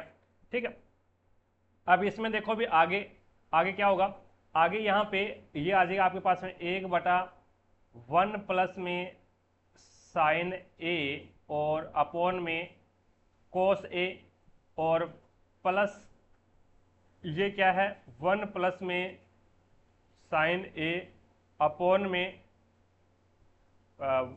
में ये आ जाएगा आपके पास में कोस ए, और अपॉन में यहाँ पे 1 है। अब इसमें ये जो कोस है इसका इस यानी अलग अलग में भाग दे दो, इस कोस का अलग अलग में भाग दे दो, एक में अलग दे दो और साइन ए में अलग दे दो। इसी प्रकार से इस कोस का इस एक के अंदर अलग भाग दे दो और इस साइन ए के अंदर अलग भाग दे दो। तो यहाँ पे कर रहा हूँ मैं, तो ये हो जाएगा आपका 1 ऊपर है, और उसके बाद में 1 अपॉन में ये हो जाएगा आपके पास में कोस ए प्लस में और साइन ए अपॉन में क्या हो जाएगा कोस ए, ये क्या हो जाएगा कोस ए, और प्लस में यहाँ पे हो जाएगा 1 अपॉन में कोस ए प्लस में साइन ए अपॉन में क्या हो जाएगा कोस ए, और अपॉन में क्या है 1 है। अब देखो भी, अब 1 अपॉन में कोस क्या होता है भी, सेक होता है। 1 अपॉन में कोस क्या होता है, सेक होता है, तो इसको मैं क्या लिख दूं, सेक लिख दूं, यानी 1 अपॉन में ये आ जाएगा आपके पास में सेक ए, और प्लस में यहाँ पे साइन ए प्लस में कोस ए, साइन ए बटा कोस ए क्या होता है, टेन ए होता है भी, क्या होता है भी टेन ए होता है। और प्लस में आगे आपके पास में ये क्या आ जाएगा, यहाँ पे ये यही बन जाएगा 1 बटा कोस क्या होता है, सेक होता है, 1 बटा कोस क्या होता है, सेक होता है, सेक ए प्लस में और साइन ए अपॉन में कोस ए क्या बन जाएगा, टेन ए बन जाएगा, और अपॉन में आपके पास में क्या है नीचे 1 है। अब इसका क्या ले लो आप, एल्शियम ले लो, इसका एल्शियम लोगे तो यहाँ पे एल्शियम क्या आ जाएगा, ये आ जाएगा सेक ए प्लस में टेन ए, ये आपका एल्शियम आ गया। अब एल्शियम आ गया, यहाँ पे क्या बचेगा 1, और प्लस में ये क्या बचेगा, ये हो जाएगा सेक ए प्लस में टेन ए की सुकेर आ जाएगा भी, क्या आ जाएगा भी सुकेर आ जाएगा। अब यहाँ पे देखो भी एक संक्रिया ये होती है, जैसे कि यहाँ पे मैं आपको बता देता हूँ, एक संक्रिया होती है कि सेक स्क्वायर ए, यानी सेक स्क्वायर ए माइनस में टेन सेक स्क्वायर ए माइनस में टेन स्क्वायर ए बराबर क्या होता है, 1 होता है। यह संक्रिया होती है, सेक स्क्वायर ए माइनस में टेन स्क्वायर ए बराबर क्या होता है, 1 होता है। अब इस एक की जगह है मैं सेक स्क्वायर ए माइनस टेन स्क्वायर ए रख सकता हूं, क्योंकि बराबर 1 है भी। तो यहां पे मैं रख दूंगा सेक स्क्वायर ए माइनस में टेन स्क्वायर ए, इस एक की जगह रखा है मैंने ये, ठीक है। और प्लस का निशान है तो प्लस का निशान, और उसके बाद में यहाँ पे है मेरे पास में ये किस रूप में ओपन होगा, तो ये a प्लस बी के रूप में ओपन हो जाएगा। ये है आपका, ये a प्लस बी के रूप में हो जाएगा, तो ये हो जाएगा सेक स्क्वायर ए प्लस में टेन स्क्वायर ए प्लस में दो सेक ए और टेन ए, ये हो जाएगा अभी। और अपॉन में आपका क्या चल रहा है, अपॉन में आपका चल रहा है सेक ए प्लस में टेन ए चल रहा है, ठीक है। अब यहाँ पे देखिएगा, ये जो टेन है ये टेन स्क्वायर ए है, ये माइनस का है, और ये किसका है, प्लस का है, तो ये तो कैंसिल हो गया। अब इसमें देखो भी कॉमन क्या आ रहा है, इसके अंदर कॉमन क्या आ रहा है, यहाँ पे भी सेक स्क्वायर ए है, यहाँ पे भी सेक स्क्वायर ए है, और यहाँ पे दो सेक ए है। यानी कहने का मतलब क्या है, अभी इसमें कॉमन आ जाएगा 2 सेक, क्या कॉमन आ रहा है अभी, 2 सेक कॉमन आ रहा है, 2 सेक कॉमन आ रहा है, तो यहाँ पे 2 सेक ए कॉमन ले लो। तो अब इसमें क्या बच गया, सेक बचेगा, यहाँ पे क्या बचेगा अभी, सेक ए बच जाएगा, यानी सेक स्क्वायर है ये, तो 2 सेक ए कॉमन ले लिया मैंने, तो यहाँ पे क्या बचेगा आपका सेक ए बचेगा। अब उसके बाद में प्लस में उससे पहले देखो भी एक छोटा सा एक बीच में से इसमें थोड़ा सा रेगुलर ही कर देते हैं, कोई दिक्कत नहीं है इसमें, ठीक है। अब यहाँ पे देखो, अब इसके अंदर है भी ये सेक स्क्वायर एक ये रहा और एक सेक स्क्वायर ये रहा भी। तो मैं एक स्टेप खा रहा था बीच में, तो ये कोई दिक्कत नहीं है, वो स्टेप लिख देते हैं। तो ये हो जाएगा 2 सेक स्क्वायर ए, 2 सेक स्क्वायर ए, यानी एक तो ये रहा और एक ये रहा, ये हो जाएगा 2 सेक स्क्वायर ए। और प्लस में आगे आपके पास में क्या है, तो ये रहा 2 सेक स्क्वायर, 2 सेक स्क्वायर ए, और ये हो जाएगा 2 सेक ए और 10 ए। अब यहाँ पे अपोन में क्या चल रहा है, अपोन में आपके साथ सेक ए प्लस में 10 ए चल रहा है भी। अब इसमें देखो भी 2 सेक ए कॉमन आ रहा है, इसमें क्या आ रहा है, 2 सेक ए कॉमन आ रहा है, तो इसमें आ जाएगा 2 सेक ए कॉमन ले लिया मैंने। यहाँ पे क्या बच गया, यहाँ पे आपका बच गया एक सेक स्क्वायर ए है भी, तो यहाँ पे आपका बचेगा सेक ए बचेगा, यानी 2 सेक ए कॉमन ले लिया, तो लेकिन यहाँ पे स्क्वायर के अंदर है तो यहाँ पे सेक ए बचेगा, और प्लस के अंदर है वो आपके पास ये 2 सेक ए है, 2 सेक ए है, तो ये आपका यहाँ पे, तो ये आपका हो जाएगा 2 सेक ए से कैंसिल हो जाएगा भी, यानी इसका तो एक आएगा, और उसके बाद में यहाँ पे आ जाएगा 10 ए। अब 10 ए से एक के साथ में गुणा होगा तो ये 10 ए ही रहेगा भी, ठीक है, ये हो जाएगा आपका 10 ए। और उसके बाद में यहाँ पे नीचे क्या है, सेक ए प्लस में 10 ए है, तो ये इससे कैंसिल कर दो, आपके पास बचा क्या, 2 सेक ए बच गया, तो ये 2 सेक ए आपका राइट आंसर हो जाएगा, 4 नंबर ऑप्शन बिल्कुल सही है, कोई दिक्कत नहीं है। आगे देखो भी नेक्स्ट अगला क्वेश्चन है 56 नंबर क्वेश्चन। अब इसमें आपको बोला गया है भी एक वस्तु का अंकित मूल्य है वो आपको दे रखा है कितना, 400, और उससे 10% और 12% की 2 क्रमिक छूटों पर बेचा जाता है, तो वस्तु का विक्रय मूल्य आपको बताना है। अंकित मूल्य आपको दे रखा है, अंकित मूल्य आपको दे रखा है, तो इसके ऊपर 10% की छूट देगा, छूट देने पे उसका जो मान होगा वो ये मान लो भी ये 400 रुपये की है, ठीक है, 400 रुपये इसका अंकित मूल्य है, 10% की छूट देगा तो 90 रहेगी वो वस्तु, ठीक है, 10% की छूट दी तो वस्तु है वो कितनी रहेगी, 90 रहेगी। और उसके बाद में इसने क्या कर दिया, 12% की छूट दे दी, 12% की छूट देगा तो वो वस्तु कितनी रहेगी, 88 रहेगी, अपॉन में 100। अब 2 जीरो से 2 जीरो कैंसिल कर दो, अब 4 एकम 1 जीरो से 1 जीरो कैंसिल कर दो, अब ऊपर वाले जोड़ लो, ऊपर वाले काउंट कर लो भी, 8 नीम 36, 4 नीम 36 इंटू 88। अब 88 और 36 का गुणा करवाओ भी, 88 और 36 का गुणा करवाओगे तो 3161 आ रहा है, और अपॉन में आपके साथ क्या है, 10 है, तो ये आ जाएगा 3161, और एक के बाद पॉइंट लगेगा 316.1 आ जाएगा, 316.1 आ जाएगा। तो वस्तु का आपको बताना है विक्रय मूल्य, तो 316.1, 316.8, 68 है भी, ये क्या है 68 है, तो 3168 आ रहा है, यानी आपस में गुणा करेंगे तो 3168 आएगा, तो एक के बाद में पॉइंट लगेगा तो यहाँ पे 316.8 आ जाएगा, 4 नंबर ऑप्शन आपका राइट आंसर होगा।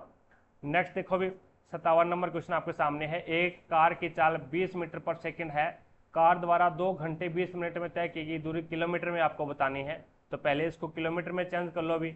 अब चाल को किलोमीटर में चेंज करो, किलोमीटर पर घंटे में चेंज करोगे तो इसको 18/5 से गुणा करना पड़ेगा, 5 एकम 5, 5 चौका 20, 18 चौका 72, तो 72 किलोमीटर पर घंटा आ गई।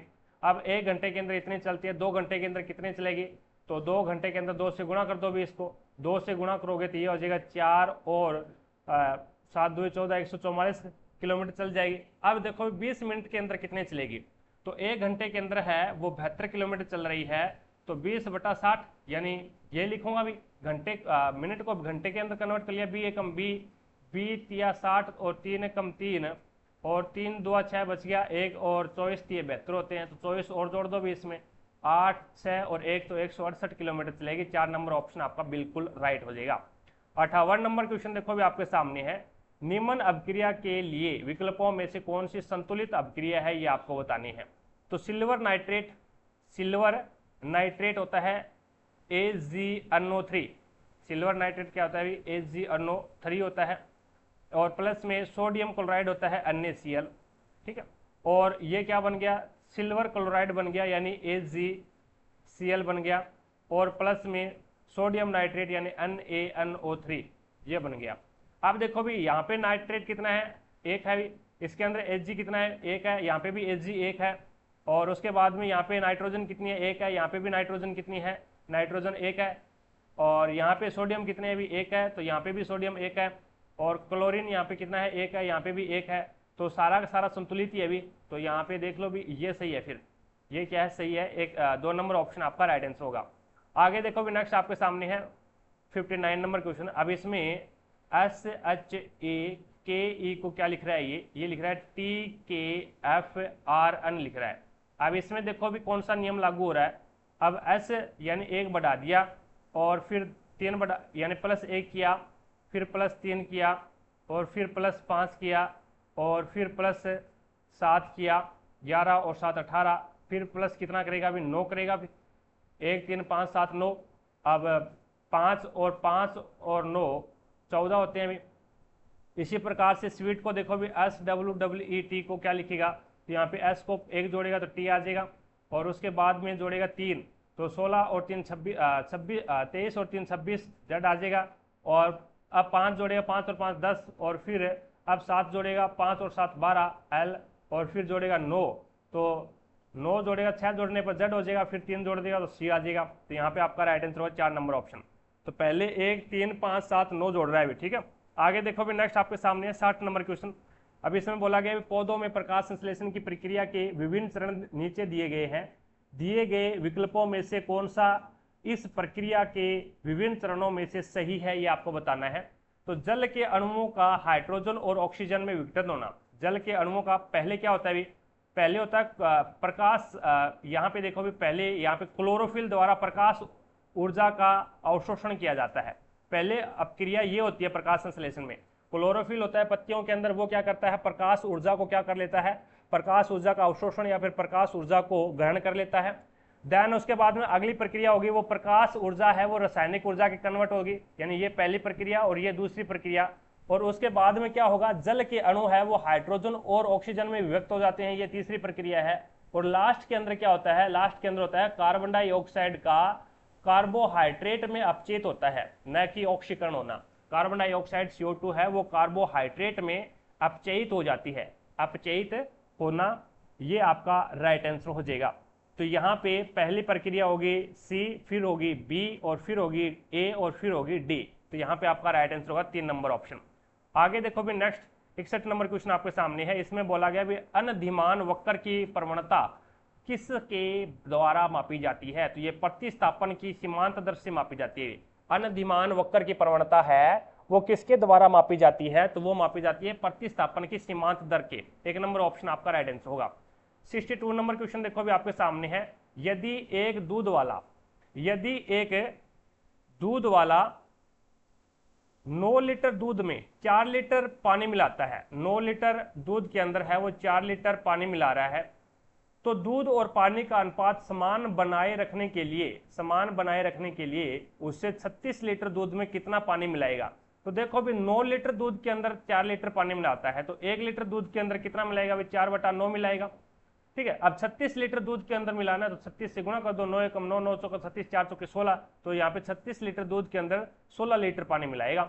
आगे देखो भी नेक्स्ट 36 नंबर क्वेश्चन आपके सामने, 63 नंबर क्वेश्चन आपके सामने है।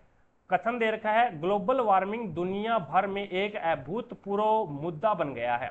ग्लोबल वार्मिंग है वो दुनिया भर में एक अभूतपूर्व मुद्दा बन गया है। तर्क क्या है, शहरी जीवन शैली बड़ी मात्रा में ग्रीन हाउस गैसों का उत्पादन करती है, बिल्कुल सही बात है। कई देशों में तापमान में बदलाव ग्लोबल वार्मिंग का सूचक है, ये भी बिल्कुल सही है। तो दोनों के दोनों जो तर्क है वो बिल्कुल सही है, सही समर्थन कर रहे हैं। 2 नंबर ऑप्शन आपका राइट आंसर होगा। आगे देखो भी नेक्स्ट आपके सामने है 64 नंबर क्वेश्चन। रितेश की आयु मोहित की आयु से 12 वर्ष अधिक है, ये रितेश है और ये मोहित है, ये क्या है 12 वर्ष अधिक है भी रितेश की आयु मोहित की आयु से, तो दोनों के बीच में रिलेशन है वो अंतर है वो 12 वर्ष का भी। 17 वर्ष पूर्व रितेश की आयु मोहित की आयु की 4 गुनी थी, ये 17 वर्ष पहले है। 17 वर्ष पूर्व है वो रितेश की आयु है, वो मोहित की आयु की 4 गुनी थी। तो ये लो भी रेशियो आ गया इसका, ये 17 साल पहले का है, 17 वर्ष पहले का है। अब 17 वर्ष पहले का है तो यहाँ पे अंतर तो सेम ही रहेगा भाई। आप 50 साल बाद में देख लेना, यानी ये मान लो भी आप और आपके भाई की आयु का अंतर है वो आज कितना है, आप और आपके भाई की आयु का अंतर आज 5 साल है, और ये 5 साल आप 50 साल के बाद में देख लेना, चाहे 100 साल के बाद में देख लेना, आपका अंतर, आप और आपके भाई का अंतर है वो 5 साल का ही रहेगा, अंतर चेंज नहीं होगा। चाहे आप 5 साल बाद में देख लेना, चाहे आप 10 साल पहले देख लो, या फिर आप 50 साल बाद में देख लेना, या फिर 100 साल बाद में देख लेना, 100 साल पहले देख लो, आपका अंतर है वो 5 साल ही रहेगा, अंतर चेंज नहीं होगा। तो हमारे अनुसार अंतर कितना है इसका, 3 का, लेकिन वो बोल रहा है 12 का है, तो 1 बराबर कितना आ जाएगा, 4 आ जाएगा। अब पूछा क्या है, तो मोहित की वर्तमान आयु पूछिए, तो मोहित की यहाँ पे 17 साल पहले का रेशियो कितना है, 1 है, तो यहाँ पे 4 आ जाएगा। अब इसमें 17 जोड़ दो भी, वर्तमान पूछिए तो 17 और 4 21, तो आपका राइट आंसर हो 4 नंबर ऑप्शन। आगे देखो भी नेक्स्ट 65 नंबर क्वेश्चन आपके सामने है। उस रसायनज्ञ का नाम बताइए जिन्होंने 1817 में समान गुणों वाले तत्वों को सामूहिक रूप से व्यवस्थित किया था। तो वो डोबेराइनर था भी, डोबेराइनर का त्रिक नियम, जो कि 1817 में समान गुणों वाले तत्वों को समूह में एकत्रित किया था। 3 नंबर ऑप्शन है वो आपका राइट आंसर होगा भी, डोबेराइनर इसमें आपका बिल्कुल राइट आंसर हो जाएगा। 1817 में आए थे डोबेराइनर। ठीक है, आगे चलते हैं, नेक्स्ट देखिएगा। नेक्स्ट देखो भी अगला क्वेश्चन है आपके सामने 66 नंबर क्वेश्चन। इनमें से कौन सी अवक्रिया अवक्षेप से गुजरेगी। अवक्षेप का मतलब होता है, अवक्षेप एक ठोस होता है भी, अवक्षेप क्या होता है, ठोस होता है, जो कि पानी में क्या होता है, अविल्य होता है, पानी के अंदर नहीं घुलता भी, अविल्य होता है।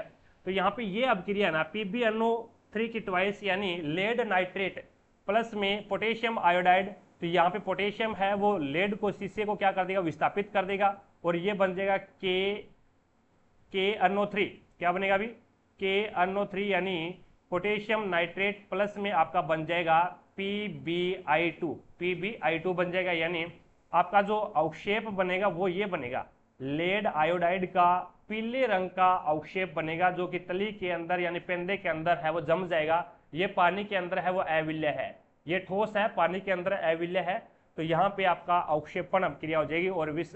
और वैसे देखें तो ये क्या है, एक विस्थापन अभिक्रिया है।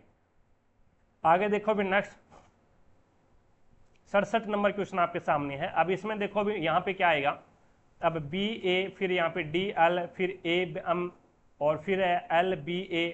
अब देखो भी BA और BA तो कॉमन है भी, BA चेंज नहीं हो रहा है, यहाँ पे BA आ रहा है। अब देखो भी इसमें चेंज क्या हो रहा है, चेंज इसके अंदर देखिएगा क्या चेंज आ रहा है, यहाँ पे L आ रहा है, और यहाँ पे भी L आ रहा है, और यहाँ पे L आ रहा है, तो L भी समान है भी, L भी चेंज नहीं हो रहा। चेंज देखो भी किस में हो रहा है ये बताना है आपको चेंज।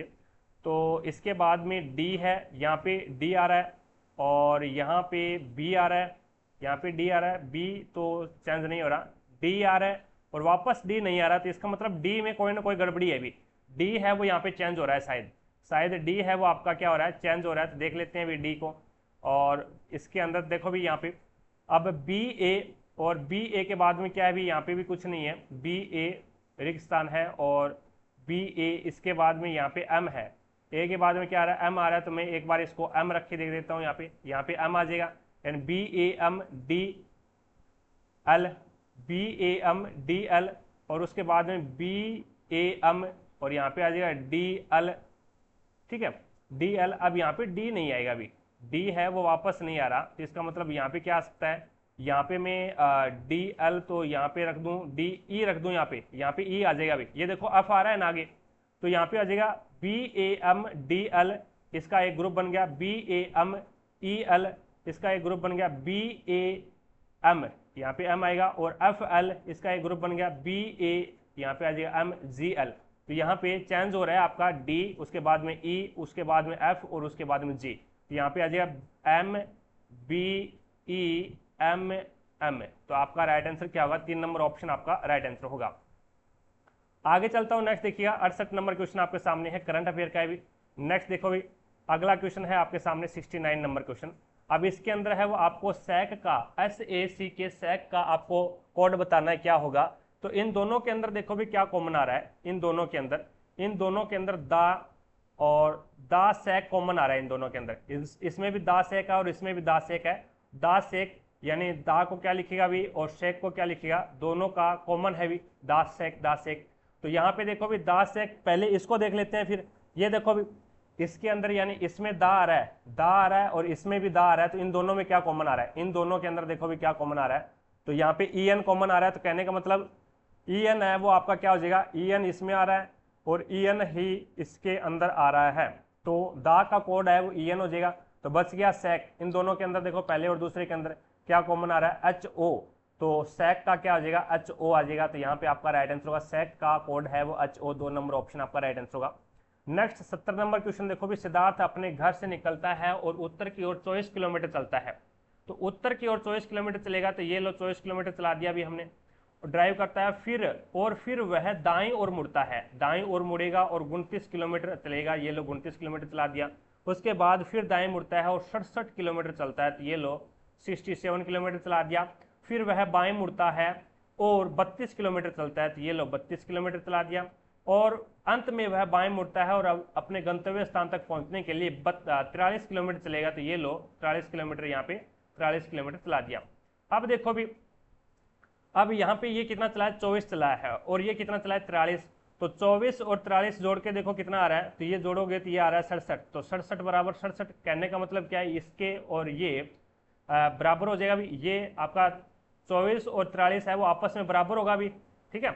अब इसने क्या बोला है भी, सिद्धार्थ अपने घर से किस दिशा में है, तो घर से तो ये रहा, और घर से कितनी दूरी पर है, तो 29 किलोमीटर, तो ये है अभी 29 किलोमीटर, तो ये है, ये दूरी है वो 29 किलोमीटर की है, और 32 किलोमीटर की दूरी ये है। तो 29 और 32 को आपस में जोड़ लो, तो ये 11 और ये 61, तो यहाँ पे 61 किलोमीटर दूर है। 3 नंबर ऑप्शन आपका राइट आंसर होगा अभी। आगे देखो भी, नेक्स्ट 71 नंबर क्वेश्चन आपके सामने है।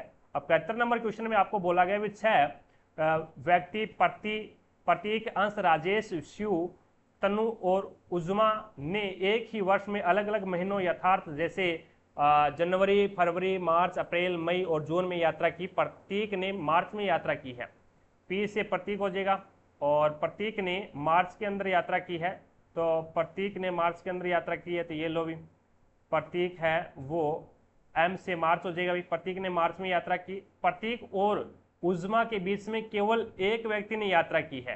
अब मार्च में यात्रा की है, तो इसका मतलब उज्मा ऊपर भी आ सकती है और उज्मा है वो नीचे भी आ सकती है। एक बार इसको होल्ड पे रख दो भी आप।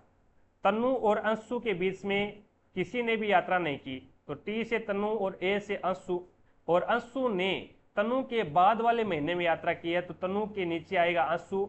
और इससे पहले यहाँ पे अगर मैं बात करूँ, इसमें प्रतीक ये रहा, प्रतीक और उज्मा के बीच में केवल एक व्यक्ति ने यात्रा की है, तो यहाँ पे उज्मा एक बार नीचे लगा देते हैं, यहाँ पे यू से उज्मा हो जाएगी। और ये उज्मा है वो, इसने मई में यात्रा मार्च में यात्रा की है, तो ये हो जाएगा मई के अंदर, ये क्या हो जाएगा मई के अंदर, और एक व्यक्ति इसके बीच में आएगा भी यहाँ पे, और उसने अप्रैल के अंदर यात्रा की है। अब इसने क्या बोला है, अंशु ने तनु के बाद वाले महीने में यात्रा की है, ठीक है। अंश है वो अंश और राजेश के बीच में, अंश और राजेश के बीच में दो से अधिक व्यक्तियों ने यात्रा की है। अब इसके ऊपर भी क्या है, 2 व्यक्ति आ सकते हैं, इसके ऊपर भी, इसके ऊपर 2 व्यक्ति आ सकते हैं, और इसके नीचे एक व्यक्ति आएगा। अब तनु और अंश को कहां पे रखे भी, तनु को यहाँ पे रख दूं, अंश यहाँ पे आ जाएगा। अब इसने क्या बोला, अंश और राजेश के बीच में 2 से अधिक व्यक्ति आएंगे, तो 2 से अधिक व्यक्ति आएंगे, तो 1, 2 और 3 ये आ जाएगा, और यहाँ पे आपका आ जाएगा राजेश, तो राजेश नीचे नीचे आ जाएगा, अभी राजेश है वो नीचे नीचे आ जाएगा, और आपका यहाँ पे तनु आ जाएगा, और यहाँ पे आ जाएगा अंश। तो तनु ने जनवरी के अंदर और आपका अंश ने फरवरी के अंदर। अब बच गया आपका एक, और इसने जून के अंदर राजेश ने, और एक बच गया, उसका नाम क्या आ रहा है अभी, उसका नाम क्या आ रहा है, एक और बचा है उसका शिवम, एस से शिवम आ जाएगा। अब इसने बोला है यहाँ पे देखो भी, अंश और राजेश के बीच में 2 से अधिक व्यक्ति है, तो अंश ये रहा और राजेश ये रहा, तो 2 से अधिक व्यक्ति है, 3 व्यक्ति आ रहे हैं। तो राजेश जून में यात्रा किसने की है, तो राजेश ने की है भी, जून के अंदर यात्रा है वो राजेश ने की है, तो यहाँ पे 2 नंबर ऑप्शन बिल्कुल राइट हो जाएगा। नेक्स्ट देखो भी 72 नंबर क्वेश्चन आपके सामने है। अब इसमें 9, 8, 15, 4, 5 और 11। अब देखो भी इसमें कौन सा नियम लग रहा है, इसके अंदर है वो कौन सा नियम लग रहा है अभी, 9, 8 और 15, और उसके बाद में 4, 5 और 11। अब 9 और 8 को आपस में जोड़ोगे तो कितना आ रहा है, 9 और 8 17, 17 में से 2 घटा दिया तो हो जाएगा आपका 17 में से 2 घटाओगे तो ये आपका हो जाएगा 15, ठीक है। 4 और 5 9, अब 2 जोड़ रहा है भाई, ये तो नियम नहीं लगेगा। अब आपस में अगर इसकी गुणा करें तो भाई, आपस में इसकी गुणा कर दें तो ये हो जाएगा 9 8 72, 9 8 72, और अगर इसमें बीच वाली संख्या आपस में जोड़ के 17 हो जाएगा। और अब इसके अंदर देखो भी, यहाँ पे अगर अपन बात करते हैं तो बाहर वाली संख्याओं को जोड़ो भी, बाहर वाली संख्याओं को जोड़ोगे तो 15 और 9 कितने होते हैं भी, 15 और 9 है वो 24 होते हैं।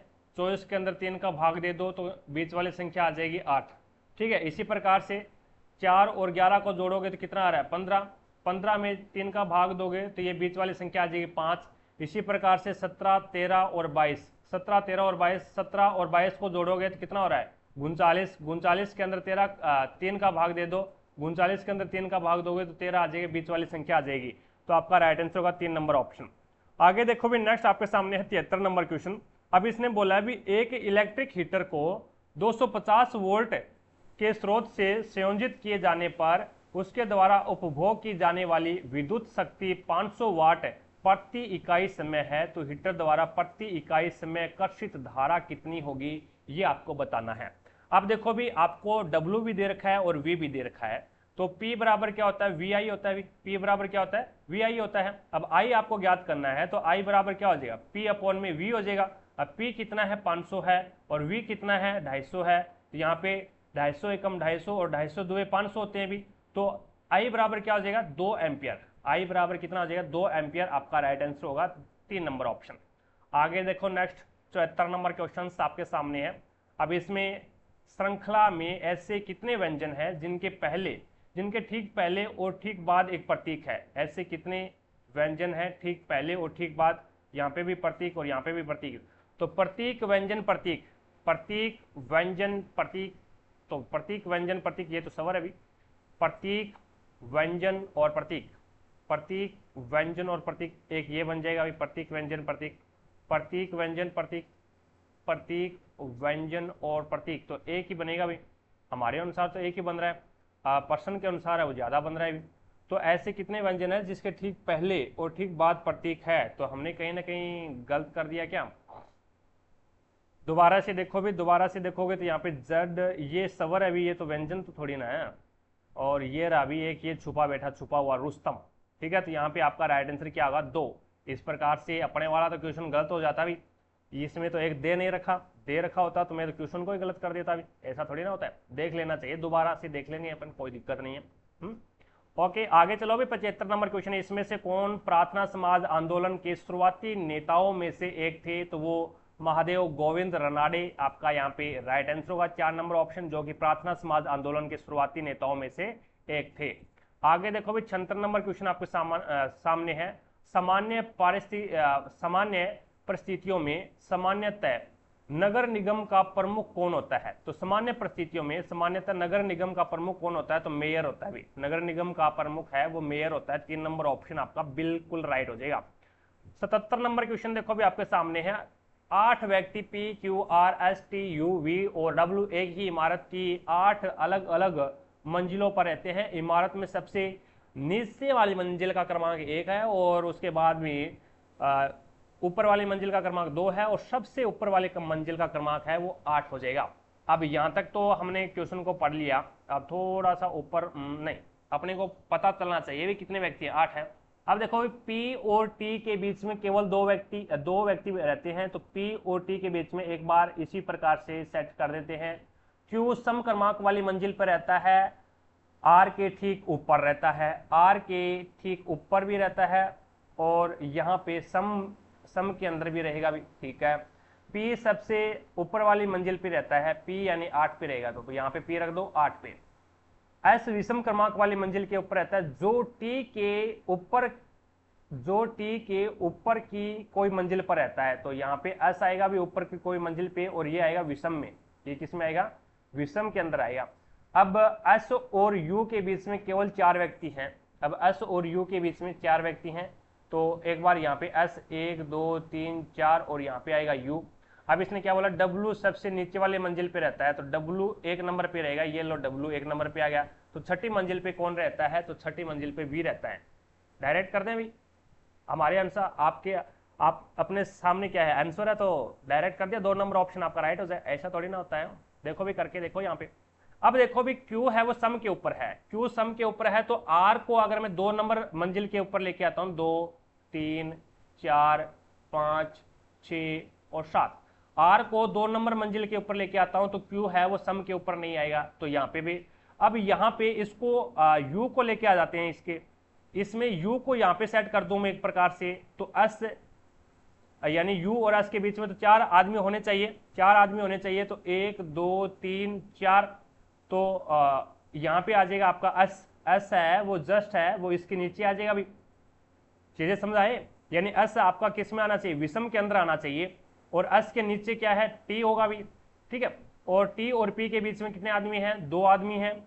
अब यहाँ पे देखो भी ये तो सेट नहीं हो रहा भाई, ये तो सेट नहीं हो रहा आपका, तो इसको सेट करेंगे। देखो 1 मिनट, अब इसमें इसने क्या बोला है, अब इसमें बोला है भैया, अब टी वाला दोबारा से पढ़ो, टी वाला जो टी के ऊपर की कोई भी मंजिल पर है, ऐसा ना टी के जस्ट ऊपर नहीं है, कोई भी मंजिल के ऊपर है, तो कोई भी मंजिल के ऊपर है तो हम अब सेट कर देंगे, अब सेट कर देंगे। P और T के बीच में 2 व्यक्ति होने चाहिए, P और T के बीच में 2 व्यक्ति होने चाहिए, और S और U के बीच में, S और U के बीच केवल 4 व्यक्ति हैं, तो यहाँ पे 1 2 3 और 4 व्यक्ति आ गए, कोई दिक्कत नहीं है। और उसमें अब यहाँ पे R और Q, अब R और Q वाला स्टेटमेंट पढ़ो। Q सम क्रमांक वाली एक मंजिल पर रहता है और R के ठीक ऊपर, R के ठीक ऊपर रहता है, तो R के ठीक ऊपर रहता है, तो यहाँ पे R को मैं यहाँ पे सेट कर दूं, R यहाँ पे आ जाए और Q यहाँ पे आ जाए भी, और उसके बाद में तो इसमें सेट नहीं हो रहा अभी, इसमें तो सेट नहीं होगा फिर नहीं। अब देखो अगर P और T के बीच में 2 व्यक्ति होने चाहिए, तो P को मैं यहाँ पे सेट कर दूं और T को यहाँ पे सेट कर दें, T को यहाँ पे सेट कर दें, तो इसके बीच में 2 व्यक्ति आ रहे हैं क्या, इसके बीच में 2 व्यक्ति तो आ रहे हैं, लेकिन Q सम के ऊपर नहीं आ रहा, फिर R के ऊपर आना चाहिए और Q सम के ऊपर नहीं आ रहा, ये भी सेट नहीं होगा। फिर P और T के बीच में केवल 2 व्यक्ति हैं, ठीक है, Q और P और T के बीच में 2 व्यक्ति हैं, P और T के बीच में। अब इसमें देखो भी यहाँ पे ऐसे ही कर रहे हैं, अभी ये देखो P भाई साहब तो ऊपर बैठे हैं 8 नंबर मंजिल पे, तभी मैं देखो यार सेट क्यों नहीं हो रहा। अब देखो भी इसके अंदर है वो P और T के बीच में तो 2 व्यक्ति हैं भाई, 2 व्यक्ति हैं, तो P और T के बीच में तो T भाई साहब यहाँ पे आ जाएंगे, T भाई साहब है वो 5 नंबर मंजिल पे आ जाएंगे। अब यहाँ पे तो रख दो R और यहाँ पे रख दो आपका Q, यहाँ पे 4 नंबर पे Q आ जाएगा सम पे। अब बच गया भाई साहब एक भाई साहब बचे हैं, वो आ जाएंगे V भाई साहब यहाँ पे आ जाएंगे। अब देख लो भैया 6 नंबर मंजिल के ऊपर कौन रह रहा है, तो 6 नंबर मंजिल पे है वो आपका V रह रहा है, तो आपका राइट आंसर होगा V। मैंने पहले ही बता दिया था आपको V आएगा आंसर, ठीक है ना। तो इतनी कैपेसिटी होनी चाहिए भी आपकी दिमाग की, आप पहले ही बता देना प्रश्न पढ़ने से पहले, जैसे मैंने इसमें बता दिया भी 4 नंबर ऑप्शन इसमें आपका राइट आंसर होगा। जैसे झारखंड की आदिवासी आबादी का त्योहार कौन सा है, झारखंड की आदिवासी आबादी का त्योहार है वो सरहुल हो जाएगा, सरहुल त्योहार है वो झारखंड की आदिवासी आबादी का त्योहार है, 4 नंबर ऑप्शन आपका राइट आंसर होगा, ठीक है भाई। मजाकें चलती रहती है, कोई दिक्कत नहीं है भी, आगे देखो भी आप बोर नहीं होंगे। 79 नंबर क्वेश्चन देखो भी आपके सामने है। अब इसमें बताना भी कौन सा सत्य है। अब देखो m से बड़ा r है क्या, m से बड़ा r है क्या, m ये रहा, m से बड़ा t है और t और n दोनों बराबर हैं, तो मैं बोल सकता हूं भी m से n बड़ा है, यानी t और n बराबर हैं, और m से t बड़ा है और t और n बराबर है, तो ये m से बड़ा हो जाएगा आपका n।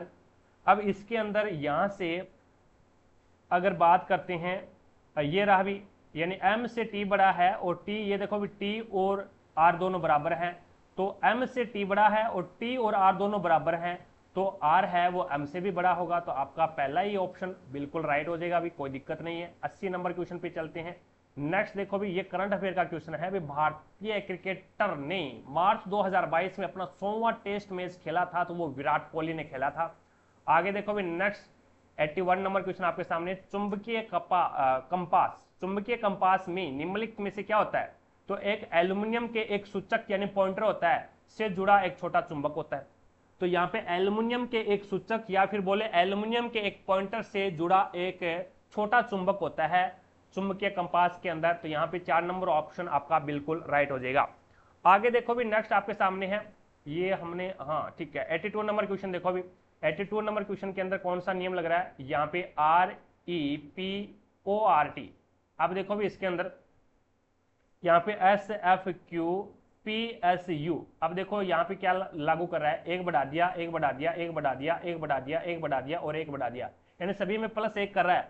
प्लस 1 कर रहा है, तो प्रोग्राम को देखो PROGRAM, इसको क्या लिखेगा, P को Q लिख देगा, R को S लिख देगा, O को P लिख देगा, G को H लिख देगा, R को S लिख देगा, A को B लिख देगा और M को N लिख देगा। तो यहाँ पे आपका राइट आंसर क्या होगा, 4 नंबर ऑप्शन बिल्कुल राइट हो जाएगा। आगे देखो भी 83 नंबर क्वेश्चन आपके सामने है। स्टेटमेंट दे रखा है आपको, सभी जो उत्पाद है वो उपयोगी हैं, तो यू से उत्पाद हो जाएगा भाई, यू से उत्पाद हो जाएगा और सारे के सारे जो उत्पाद है वो किस में आएंगे, उपयोगी में आएंगे, तो यू से उपयोगी होगा भाई। तो उत्पाद है वो सारे के सारे किस में आ जाएंगे, उपयोगी के अंदर आ जाएंगे, सारे के सारे उपयोगी के अंदर आ जाएंगे, तो उपयोगी, ये क्या होगा, उपयोगी। अब उसके बाद में आगे क्या है, आगे इसमें बोला गया है भी कोई भी उपयोगी कठोर नहीं है, तो यहाँ पे कठोर है वो क्या आ जाएगा, अलग आ जाएगा भाई, कठोर है वो अलग आ जाएगा, कठोर है वो आपका उपयोगी के अंदर नहीं जाएगा, तो वो उत्पाद के अंदर भी नहीं जा सकता। और सभी कठोर है वो टिकाऊ है, सारे के सारे जो आपके कठोर है वो टिकाऊ के अंदर आ जाएंगे, ये लो टिकाऊ। अब देखो भी टिकाऊ वाला है वो उत्पाद के अंदर भी जा सकता है और उपयोगी के अंदर भी जा सकता है। अब कुछ उत्पाद है वो टिकाऊ है, कुछ जो उत्पाद है वो टिकाऊ है क्या, तो इसके अंदर तो क्रॉस नहीं कर रहा, तो यहाँ पे कैंसिल करेंगे। कुछ टिकाऊ उपयोगी है क्या, कुछ जो टिकाऊ है वो उपयोगी है क्या, इसके अंदर भी नहीं है, तो इसको भी कैंसिल करो। सभी टिकाऊ कठोर है क्या, सारे के सारे जो टिकाऊ है वो कठोर है क्या, नहीं है, तो इसको भी कैंसिल करो। तो यहाँ पे कोई भी निष्कर्ष है वो पालन नहीं कर रहा है, तो यहाँ पे 4 नंबर ऑप्शन आपका बिल्कुल राइट हो जाएगा। आगे देखो भी नेक्स्ट आपके सामने है, किसी समजातीय श्रेणी में दो क्रमागत सदस्य किस समूह द्वारा एक दूसरे से पृथक होते हैं। तो यहाँ पे देखो भी दो समजातीय श्रेणी, जैसे मैं एल्केन वाला ही ले लेता हूँ, एल्केन वाला लगोगे तो यहाँ पे मेथेन क्या होता है, CH4 होता है, और एथेन क्या होता है, C2H6 होता है। और इसी प्रकार से ब्यूटेन क्या होता है, C3H8 होता है। अब इनके अंदर देख लो भी कितने का अंतर है भी, किसी समजातीय श्रेणी में दो क्रमागत सदस्य किस समूह द्वारा पृथक होते हैं, ये आपको बताना है। तो दोनों अलग किससे होंगे, देखो भी यहाँ पे अंतर बताना है भी, कार्बन 2 है, यहाँ पे 2 है और यहाँ पे 1 है, तो 1 कार्बन बचेगा, यहाँ पे 4 हाइड्रोजन है और यहाँ पे 6 हाइड्रोजन है, तो हाइड्रोजन 2 बचेंगे, तो प्रत्येक के अंदर है वो CH2 का अंतर होगा, यहाँ पे भी CH2 का ही अंतर होगा, तो दोनों है वो किससे अलग होंगे, तो CH2 से अलग हो जाएंगे। 2 नंबर ऑप्शन आपका बिल्कुल राइट हो जाएगा। ये करंट अफेयर का क्वेश्चन है अभी। नेक्स्ट 86 नंबर क्वेश्चन देखो अभी, इनमें से किस धातु का इलेक्ट्रॉनिक विन्यास 284 है। अब 284 का मतलब क्या हो गया, 8 और 2 10, 10 और 4 14, तो जिसका परमाणु क्रमांक 14 वो देख लो भी, परमाणु क्रमांक 14 किसका है वो देख लो। तो यहाँ पे देखो भी 11 नंबर पे आता है आपका सोडियम, 11 नंबर पे सोडियम, फिर मैग्नीशियम, फिर एल्यूमिनियम और फिर सिलिकॉन। तो 14 नंबर पे क्या आता है, सिलिकॉन आता है, 14 नंबर पे सिलिकॉन आता है। सिलिकॉन का परमाणु क्रमांक क्या है, 14 है। पहले कोष के अंदर 2 इलेक्ट्रॉन, दूसरे कोष के अंदर 8 इलेक्ट्रॉन और तीसरे कोष के अंदर है वो 4 इलेक्ट्रॉन। चीजें समझ में आई, यानी इसके अंदर कितने कोष है, तो इसके अंदर 3 कोष है, तो यहाँ पे आपका राइट आंसर होगा सिलिकॉन। और सिलिकॉन कौन से ग्रुप के अंदर आता है, तो ये 14 नंबर ग्रुप के अंदर आता है सिलिकॉन, ठीक है।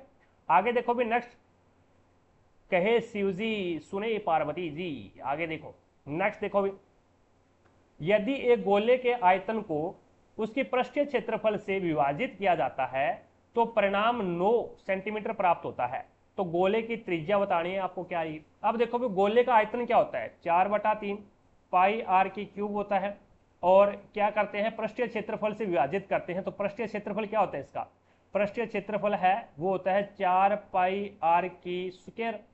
अब पाई से तो पाई कैंसिल कर दो भी आप, पाई से तो पाई कैंसिल कर दो, यानी यदि एक गोले के आयतन को उसके पृष्ठीय क्षेत्रफल से विभाजित किया जाता है तो परिणाम 9 सेंटीमीटर प्राप्त होता है, तो बराबर 9 रख दो। अब यहाँ पे एक स्क्वायर ये है, तो इससे ये कैंसिल हो जाएगा भी, यानी इससे ये कैंसिल हो जाएगा, तो यहाँ पे r एक ही बचेगा, पाई से पाई कैंसिल हो जाएगा। और एक प्रकार से देखो तो यहाँ पे 4 से 4 कैंसिल हो सकता है भी, 4 से 4 कैंसिल हो जाएगा आपका, तो ये देखो भी इधर चला जाएगा, एक प्रकार से इसको इधर लेके चले जाओ, तो ये हो जाएगा आपका, यहाँ से अगर मैं बात करूँ तो ये 4 से 4 कैंसिल कर दो, और 4 से 4 कैंसिल करोगे तो ये आ जाएगा r/3, अब बराबर क्या हो जाएगा 9, यानी नीचे तो कुछ बचा ही नहीं है आपके पास में, नीचे वाला तो कट ही गया। अब देखो भी यहाँ पे क्या है, 3 बचा है और ये r ऊपर है भी, ये r है वो यहाँ पे ऊपर है, तो r/3 बराबर 9, तो आर बराबर कितना हो जाए, 9 × 27, तो यहाँ पे आर का मान कितना आ गया 27, त्रिज्या ज्ञात करनी है, तो 3 नंबर ऑप्शन आपका बिल्कुल राइट हो जाएगा, कोई दिक्कत ही नहीं है अभी। 88 नंबर क्वेश्चन देखो अभी आपके सामने है, रमेश एक निश्चित राशि को 9% वार्षिक साधारण ब्याज की दर पर निवेश करता है, यदि 1 वर्ष बाद में 20,250 रुपये ब्याज के रूप में प्राप्त होते हैं तो उसके द्वारा निवेश राशि ज्ञात करनी है। कोई दिक्कत वाली बात नहीं है, 20,250 रुपये ब्याज उसके बाद में ब्याज के रूप में प्राप्त होते हैं, तो यहाँ पे ब्याज इंटू 100 अपोन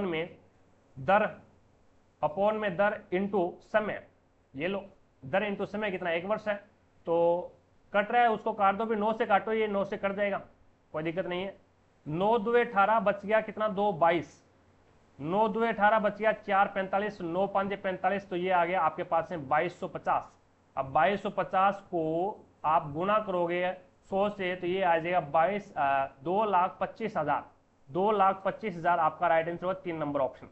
नेक्स्ट देखो भी 89 नंबर क्वेश्चन आपके सामने है, इसमें बोला गया भी यदि किन्हीं दी गई संख्याओं के ठीक बाद आने वाली संख्याओं का योगफल आपको 40 दे रखा है, योगफल आपको क्या दे रखा है 40 दे रखा है, और दी गई दोनों संख्याओं का अंतर आपको 6 दे रखा है, तो दोनों संख्याएं ज्ञात करो। तो एक बार जोड़ करके आधा कर दो, योग दे रखा है और आपको अंतर दे रखा है, तो एक बार ये आ जाएगी भी, मैंने वो संख्या मान ली x और y है, इनका योग दे रखा है, तो x + y बराबर 40 और x - y बराबर आपके पास में अंतर कितना दे रखा है 6, तो एक बार जोड़ करके आधा और एक बार घटा करके आधा, जोड़ करके आधा करोगे तो 46, 46 में 2 का भाग दोगे तो 23 आ जाएगा, और घटा करके आधा करोगे तो 34, 34 में 2 से डिवाइड करोगे तो ये 17, 17 और 23 क्या आने चाहिए, 17 और 23 आना चाहिए भी। 17 और 23 आपको ऑप्शन में दिखाई नहीं दे रहे हैं, एक तो संख्या आनी चाहिए आपकी 23 और एक आपकी आनी चाहिए 17, जो कि ऑप्शन में ही नहीं है। तो आप यहाँ पे ऑप्शन के हिसाब से करो, पे ऑप्शन के हिसाब से करोगे, दोनों को जोड़ोगे तो योग कितना आना चाहिए 40 आना चाहिए। अब 25 और 13 को जोड़ो, 25 और 13 को जोड़ोगे तो योग 40 आ ही नहीं रहा।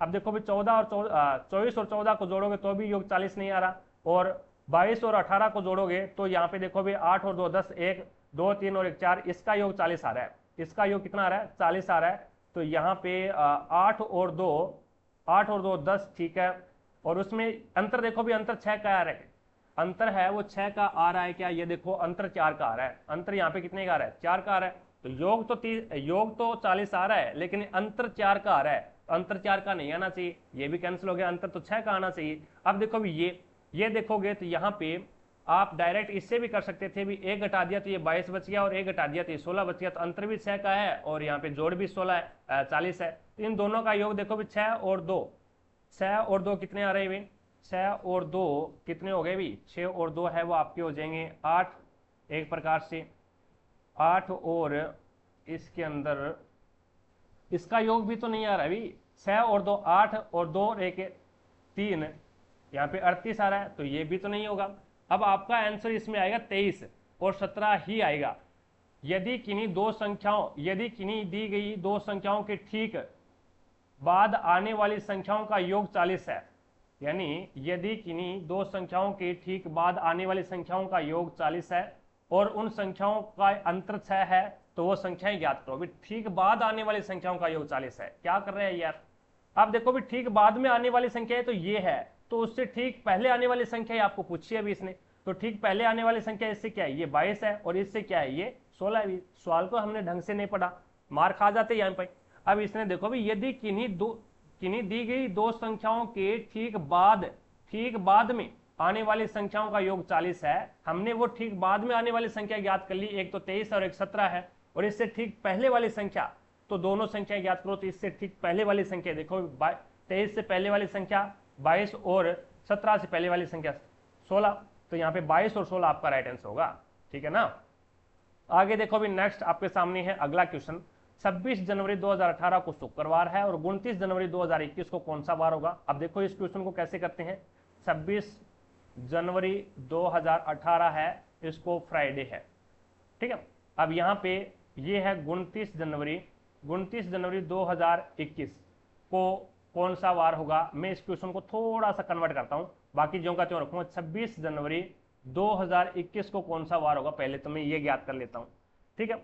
अब देखो भी 2018 के बाद में 19, 20, 21 और 22, 2018 के बाद में 3 साल लगेंगे, यानी 2018 फिर 19, 20 और 21, ठीक है 3 साल। अब तीनों में से 2020 है वो एक क्या है, लीप वर्ष है, तो एक और काउंट कर दो तो यानी 4। अब फरवरी यानी फ्राइडे से 4 दिन आगे, फ्राइडे से 4 दिन आगे करोगे तो फ्राइडे के बाद में आएगा शनिवार, फिर आएगा रविवार, फिर आएगा सोमवार और फिर आएगा मंगलवार, तो यहाँ पे आ जाएगा ट्यूसडे, यानी 26 जनवरी 2021 को ट्यूसडे है। अब 29 जनवरी 2021 को कौन सा बार होगा, तो इससे 3 दिन आगे, ट्यूसडे से 3 दिन आगे, तो यहाँ पे आ जाएगा आपका बुधवार, गुरुवार और शुक्रवार, तो यहाँ पे वापस क्या आ जाएगा, फ्राइडे आ जाएगा, वापस क्या आ जाएगा, शुक्रवार आ जाएगा, फ्राइडे आ जाएगा। 1 नंबर ऑप्शन आपका राइट आंसर होगा। नेक्स्ट 91 नंबर क्वेश्चन देखो भी, 1956 के औद्योगिक नीति संकल्प ने भारत में इनमें से किस पंचवर्षीय योजना का आधार बनाया, तो द्वितीय पंचवर्षीय योजना को आधार बनाया था। 2 नंबर ऑप्शन आपका राइट आंसर होगा।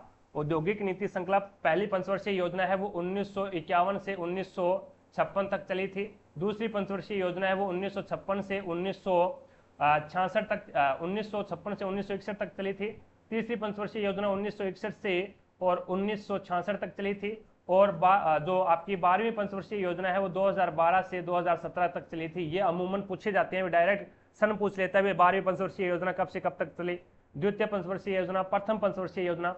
तो 1956 में औद्योगिक नीति संकल्प ने भारत में इनमें से किस पंचवर्षीय योजना का आधार बनाया गया, तो औद्योगिक नीति संकल्प है वो द्वितीय पंचवर्षीय योजना में ली गई थी 1956 में। 92 नंबर क्वेश्चन देखो भी आपके सामने है, 2 क्रमागत धनात्मक प्राकृत संख्याओं का योगफल है वो 72 है। 2 क्रमागत धनात्मक प्राकृत संख्याओं का गुणनफल, तो एक तो हो जाएगी x और एक हो जाएगी x प्लस में 1, और इसका गुणनफल करवा दो और 72 रख दो बराबर। दोनों संख्याओं में बड़ी संख्या कौन सी है ये आपको बताना है, तो x की स्क्वायर और प्लस में x और बराबर 72 या फिर -72 कर दूं, कोई दिक्कत नहीं है, ये एक द्विघात समीकरण बनेगी -72। अब इसका आप टुकड़े करोगे तो ये हो जाएगा x की स्क्वायर और प्लस में 9x और माइनस में 8x और माइनस के 72। अब देखो भाई 8 नहीं 72, और 8 में से 9 में से 8 जाएगा तो प्लस का x बचेगा। इन दोनों में कॉमन x आ रहा है तो यहाँ पे x प्लस में 9 और यहाँ पे कॉमन आ रहा है माइनस का 8, तो यहाँ पे क्या बचेगा अभी, यहाँ पे आपका बच गया x माइनस माइनस प्लस हो जाएगा 9, तो एक तो आ जाएगा x बराबर माइनस का 9 और एक आ जाएगा x बराबर 8। तो यहाँ पे दोनों संख्याओं में बड़ी संख्या आपको पूछी है, तो बड़ी संख्या यहाँ पे कौन सी है, x हमने क्या माना है, यानी संख्या है वो x, यहाँ पे या तो x बराबर 8 आ रहा है, पॉजिटिव में आ रहा है उसको ले लो, तो ये हो जाएगा 8 और ये क्या आ जाएगा 8 प्लस में 1 यानी 9, तो ये 8 और 9, तो बड़ी संख्या पूछी आपको, तो बड़ी संख्या यहाँ पे 9 आ जाएगी। 3 नंबर ऑप्शन आपका बिल्कुल राइट हो जाएगा। आगे देखो भी नेक्स्ट आपके सामने है 93 नंबर क्वेश्चन, निम्न में से कौन सा विद्युत चुंबक बनाने के लिए सर्वाधिक उपयुक्त है। याद रखना विद्युत चुंबक है वो मृदु लोहे से बनाई जाती है, मृदु लोहा से विद्युत चुंबक बनाई जाती है। 4 नंबर ऑप्शन है वो आपका बिल्कुल राइट हो जाएगा। यहाँ पे इस्पात मत कर देना, भी इस्पात है वो मत कर देना, ये गलत हो जाएगा आपका इस्पात। आगे देखो भी एकल कृषि के कुछ परिणामों का उल्लेख नीचे दिया गया है, इनमें से एकल कृषि के लाभ आपको बताने हैं। इसके लिए बड़े क्षेत्रों की वनस्पति को साफ कर दिया जाता है। एकल कृषि के लाभ बताने आपको, ये तो हानि है। इससे जैव विविधता को काफी नुकसान पहुंचता है और इससे उद्योगों के लिए विशिष्ट उत्पाद प्राप्त होता है, बिल्कुल सही है। इनसे वन विभाग के लिए राजस्व उत्पन्न होता है, भी वन विभाग के लिए क्या होता है, राजस्व भी उत्पन्न होता है। वहां से अगर अपन खेती कर रहे हैं तो उससे अपन को क्या मिलेगा, पैसा मिलेगा, तो वो एक प्रकार से राजस्व हो जाएगा। और इससे स्थानीय लोगों की विभिन्न आवश्यकताओं को पूरा नहीं किया जा सकता, तो ये भी गलत है। तो ये तो क्या है, हानियां थी इसकी, ठीक है, और ये इसके लाभ है भी। तो उद्योगों को विशिष्ट उत्पाद मिल जाएगा और राजस्व उत्पन्न होगा, तो सी और डी दोनों सही है। 3 नंबर ऑप्शन आपका बिल्कुल राइट हो जाएगा। 95 नंबर क्वेश्चन देखो भी आपके सामने है। अब इसमें बोला गया भी निम्न में से कौन सा डिंब ग्रंथि हार्मोन का एक उदाहरण है। तो डिंब ग्रंथि कहाँ पे पाई जाती है भी, तो ये आपकी मादा के अंदर पाई जाती है भी, वुमेन के अंदर पाई जाती है। एस्ट्रोजन हार्मोन जिसका निर्माण करता है भी, यानी डिंब ग्रंथियों से किसका निर्माण होता है, या फिर ग्राफियन पुटिका से एस्ट्रोजन हार्मोन का निर्माण होता है। एड्रीनलिन ग्रंथि है वो एड्रीनलिन हार्मोन को स्रावित करती है, जिसे लड़ो उड़ो हार्मोन बोला जाता है, ठीक है, एड्रीनलिन हार्मोन को। और थायराइड हार्मोन है, थायरोक्सिन ग्रंथि है वो थायराइड ग्रंथि स्रावित करती है। थायराइड ग्रंथि है वो गले के अंदर होती है। तो थायरोक्सिन हार्मोन है वो थायराइड ग्रंथि स्रावित करती है जो कि गले के अंदर होती है, और टेस्टोस्टेरोन है वो ये नर जनन हार्मोन है, और एस्ट्रोजन है ये मादा जनन हार्मोन है भी, मादा जनन हार्मोन है। इसको डिम्ब ग्रंथि हार्मोन बोल दो या फिर ग्राफियन पुट्टिका है वो इसका निर्माण करती है, ग्राफियन पुट्टिका है वो एस्ट्रोजन का निर्माण करती है, और टेस्टोस्टेरोन है ये आपका नर जनन हार्मोन है। ये क्या है? नर जनन हार्मोन हो जाएगा। तो यहाँ पे आपका एक नंबर ऑप्शन बिल्कुल राइट हो जाएगा। आगे देखो 96 नंबर क्वेश्चन आपके सामने, निम्न में से किस प्राणी में लिंग आनुवांशिक रूप से निर्धारित नहीं होता? बहुत बार क्वेश्चन आया है और ऑप्शन भी यही होता है, घोंगा ऑप्शन भी यही होता है, बहुत बार क्वेश्चन आ चुका है ये। आनुवांशिक रूप से निर्धारित नहीं होता है तो घोंगे में जो लिंग का निर्धारण होता है वो आनुवांशिक रूप से नहीं होता है। 4 नंबर ऑप्शन है वो आपका बिल्कुल राइट हो जाएगा। आगे चलता हूं, नेक्स्ट देखिएगा 97 नंबर क्वेश्चन देखो अभी आपके सामने, करंट अफेयर का है। नेक्स्ट पे चलता हूं, 98 नंबर क्वेश्चन देखो अभी इसमें प्रश्नवाचक चिन्ह के स्थान पे यहाँ पे बताना है आपको क्या आएगा। 15 में 3 जोड़ा 18, 18 में 6 जोड़ा 24, 24 में 9 जोड़ूंगा 33, 33 में 12 जोड़ूंगा 45, 45 में 15 जोड़ूंगा 60। तो यहाँ पे आपका राइट आंसर होगा 2 नंबर ऑप्शन। तो 3 का गुणज है वो ऐड कर रहा है यहाँ पे 3, 6, 9, 12, 15। आगे देखो next 99 number question, 99 number question आपके सामने है। भारत में ऑक्सफोर्ड एस्ट्राजेनेका कोविड-19 वैक्सीन के संस्करण का नाम क्या है? तो वो कोविशील्ड हो जाएगा। क्या नाम है? कोविशील्ड हो जाएगा। 2 नंबर ऑप्शन आपका बिल्कुल राइट हो जाएगा। चलिए 100 नंबर क्वेश्चन आखिरकार आ ही गया। अब देखो भी 100 नंबर क्वेश्चन कर रहे हैं तो 100 नाम आएगा भी। 10 कुर्सियों का मूल्य 4 मेजों के मूल्य के बराबर है। कोई दिक्कत नहीं है अभी, 10 कुर्सियों का मूल्य है वो 4 मेजों के मूल्य के बराबर है। अब इसने बोला भी 15 कुर्सियां और यहाँ पे देखो भी 10 चेयर है वो बराबर है किसके? 4 मेज के। ठीक है, अब 15 कुर्सियां और 2 मेज का मूल्य है वो आपको कितना दे रखा है? 2000 रुपये दे रखा है, 2000 रुपये के बराबर है। तो एक मेज का मूल्य आपको बताना है, मेज का मूल्य बताना है। तो यहाँ पे आप काउंट किस में करोगे? यहाँ पे जो चेयर है वो मेज के अंदर काउंट कर लो भी। एक चेयर है वो कितने मेज के बराबर हो जाएगी? तो एक चेयर है वो 4/10 मेज के बराबर हो जाएगी। एक जो आपकी चेयर है वो 4/10 यानी 10 चेयर है, 10 कुर्सियां है वो 4 मेज के बराबर है। तो एक जो आपकी चेयर है वो 4/10 मेज के बराबर होगी। अब यहाँ पे ये देखो भी ये 15 कुर्सियां हैं, 15 कुर्सियां किसके बराबर होगी? तो 15 कुर्सियां वो काउंट कर लो भी, 5 से काट दो इसको, 5 से काटोगे तो 5 दूए 10 और 5 तिया 15, 2 एकम 2, 2 दूए 4, तो 6 मेज के बराबर हो जाएगी। तो 15 जो चेयर है वो 6 मेज के बराबर हो जाएगी। 15 चेयर की जगह मैं 6 मेज रखूंगा, 6 मेज प्लस में यहाँ पे 2 मेज दे रखा है, 2 मेज और बराबर में इनका कितना रुपये है? 2000 रुपये है। 6 2 8, तो 8 मेज का रुपये कितना आ गया? 2000 आ गया। तो एक मेज का रुपये कितना आ जाएगा? 8 से भाग दे दो, 8 से भाग दोगे तो ये 8 2 16 बच गया, 4 40, 8 5 40, तो 250 रुपये आ जाएगा एक मेज का। तो यहाँ पे आपका राइट आंसर क्या होगा? 4 नंबर ऑप्शन हो जाएगा। तो इस प्रकार से हमने एक पेपर और कंप्लीट किया है भी। आई होप आपको पेपर समझ में आया होगा भी। इस तरीके के क्वेश्चन आते हैं भी रेलवे ग्रुप डी में, और आपको पढ़ करके कैसा फील हो रहा है? कुछ आप इंक्रीज कर पा रहे हैं, कुछ ग्रहण कर पाए, कुछ नई चीज़ें सीख पा रहे हैं क्या? कमेंट सेक्शन में कमेंट करके जरूर बताएं। और क्लास आपको कैसी लगी है अपना फीडबैक कमेंट सेक्शन में जरूर दीजिएगा। अच्छी लग रही है तो दिल से लाइक, ज़्यादा से ज़्यादा शेयर, और चैनल पर नए हैं तो चैनल को सब्सक्राइब करें, पास में लगे बेल आइकन को जरूर दबाएं ताकि अपन जैसे ही नेक्स्ट वीडियो लेके आए तो उसका नोटिफिकेशन सबसे पहले आपके पास पहुंचे और आप तुरंत उसका लाभ उठा सके। नेक्स्ट जो हमारी क्लास रहेगी वो रहेगी 18 सितंबर 2022 को तीसरी पारी में जो पेपर हुआ था उस पारी का पेपर अपन नेक्स्ट क्लास में कवर करने वाले हैं। तो आज की क्लास में इतना ही भी, मिलेंगे अपन नेक्स्ट क्लास में। तब तक के लिए जय हिंद, जय भारत।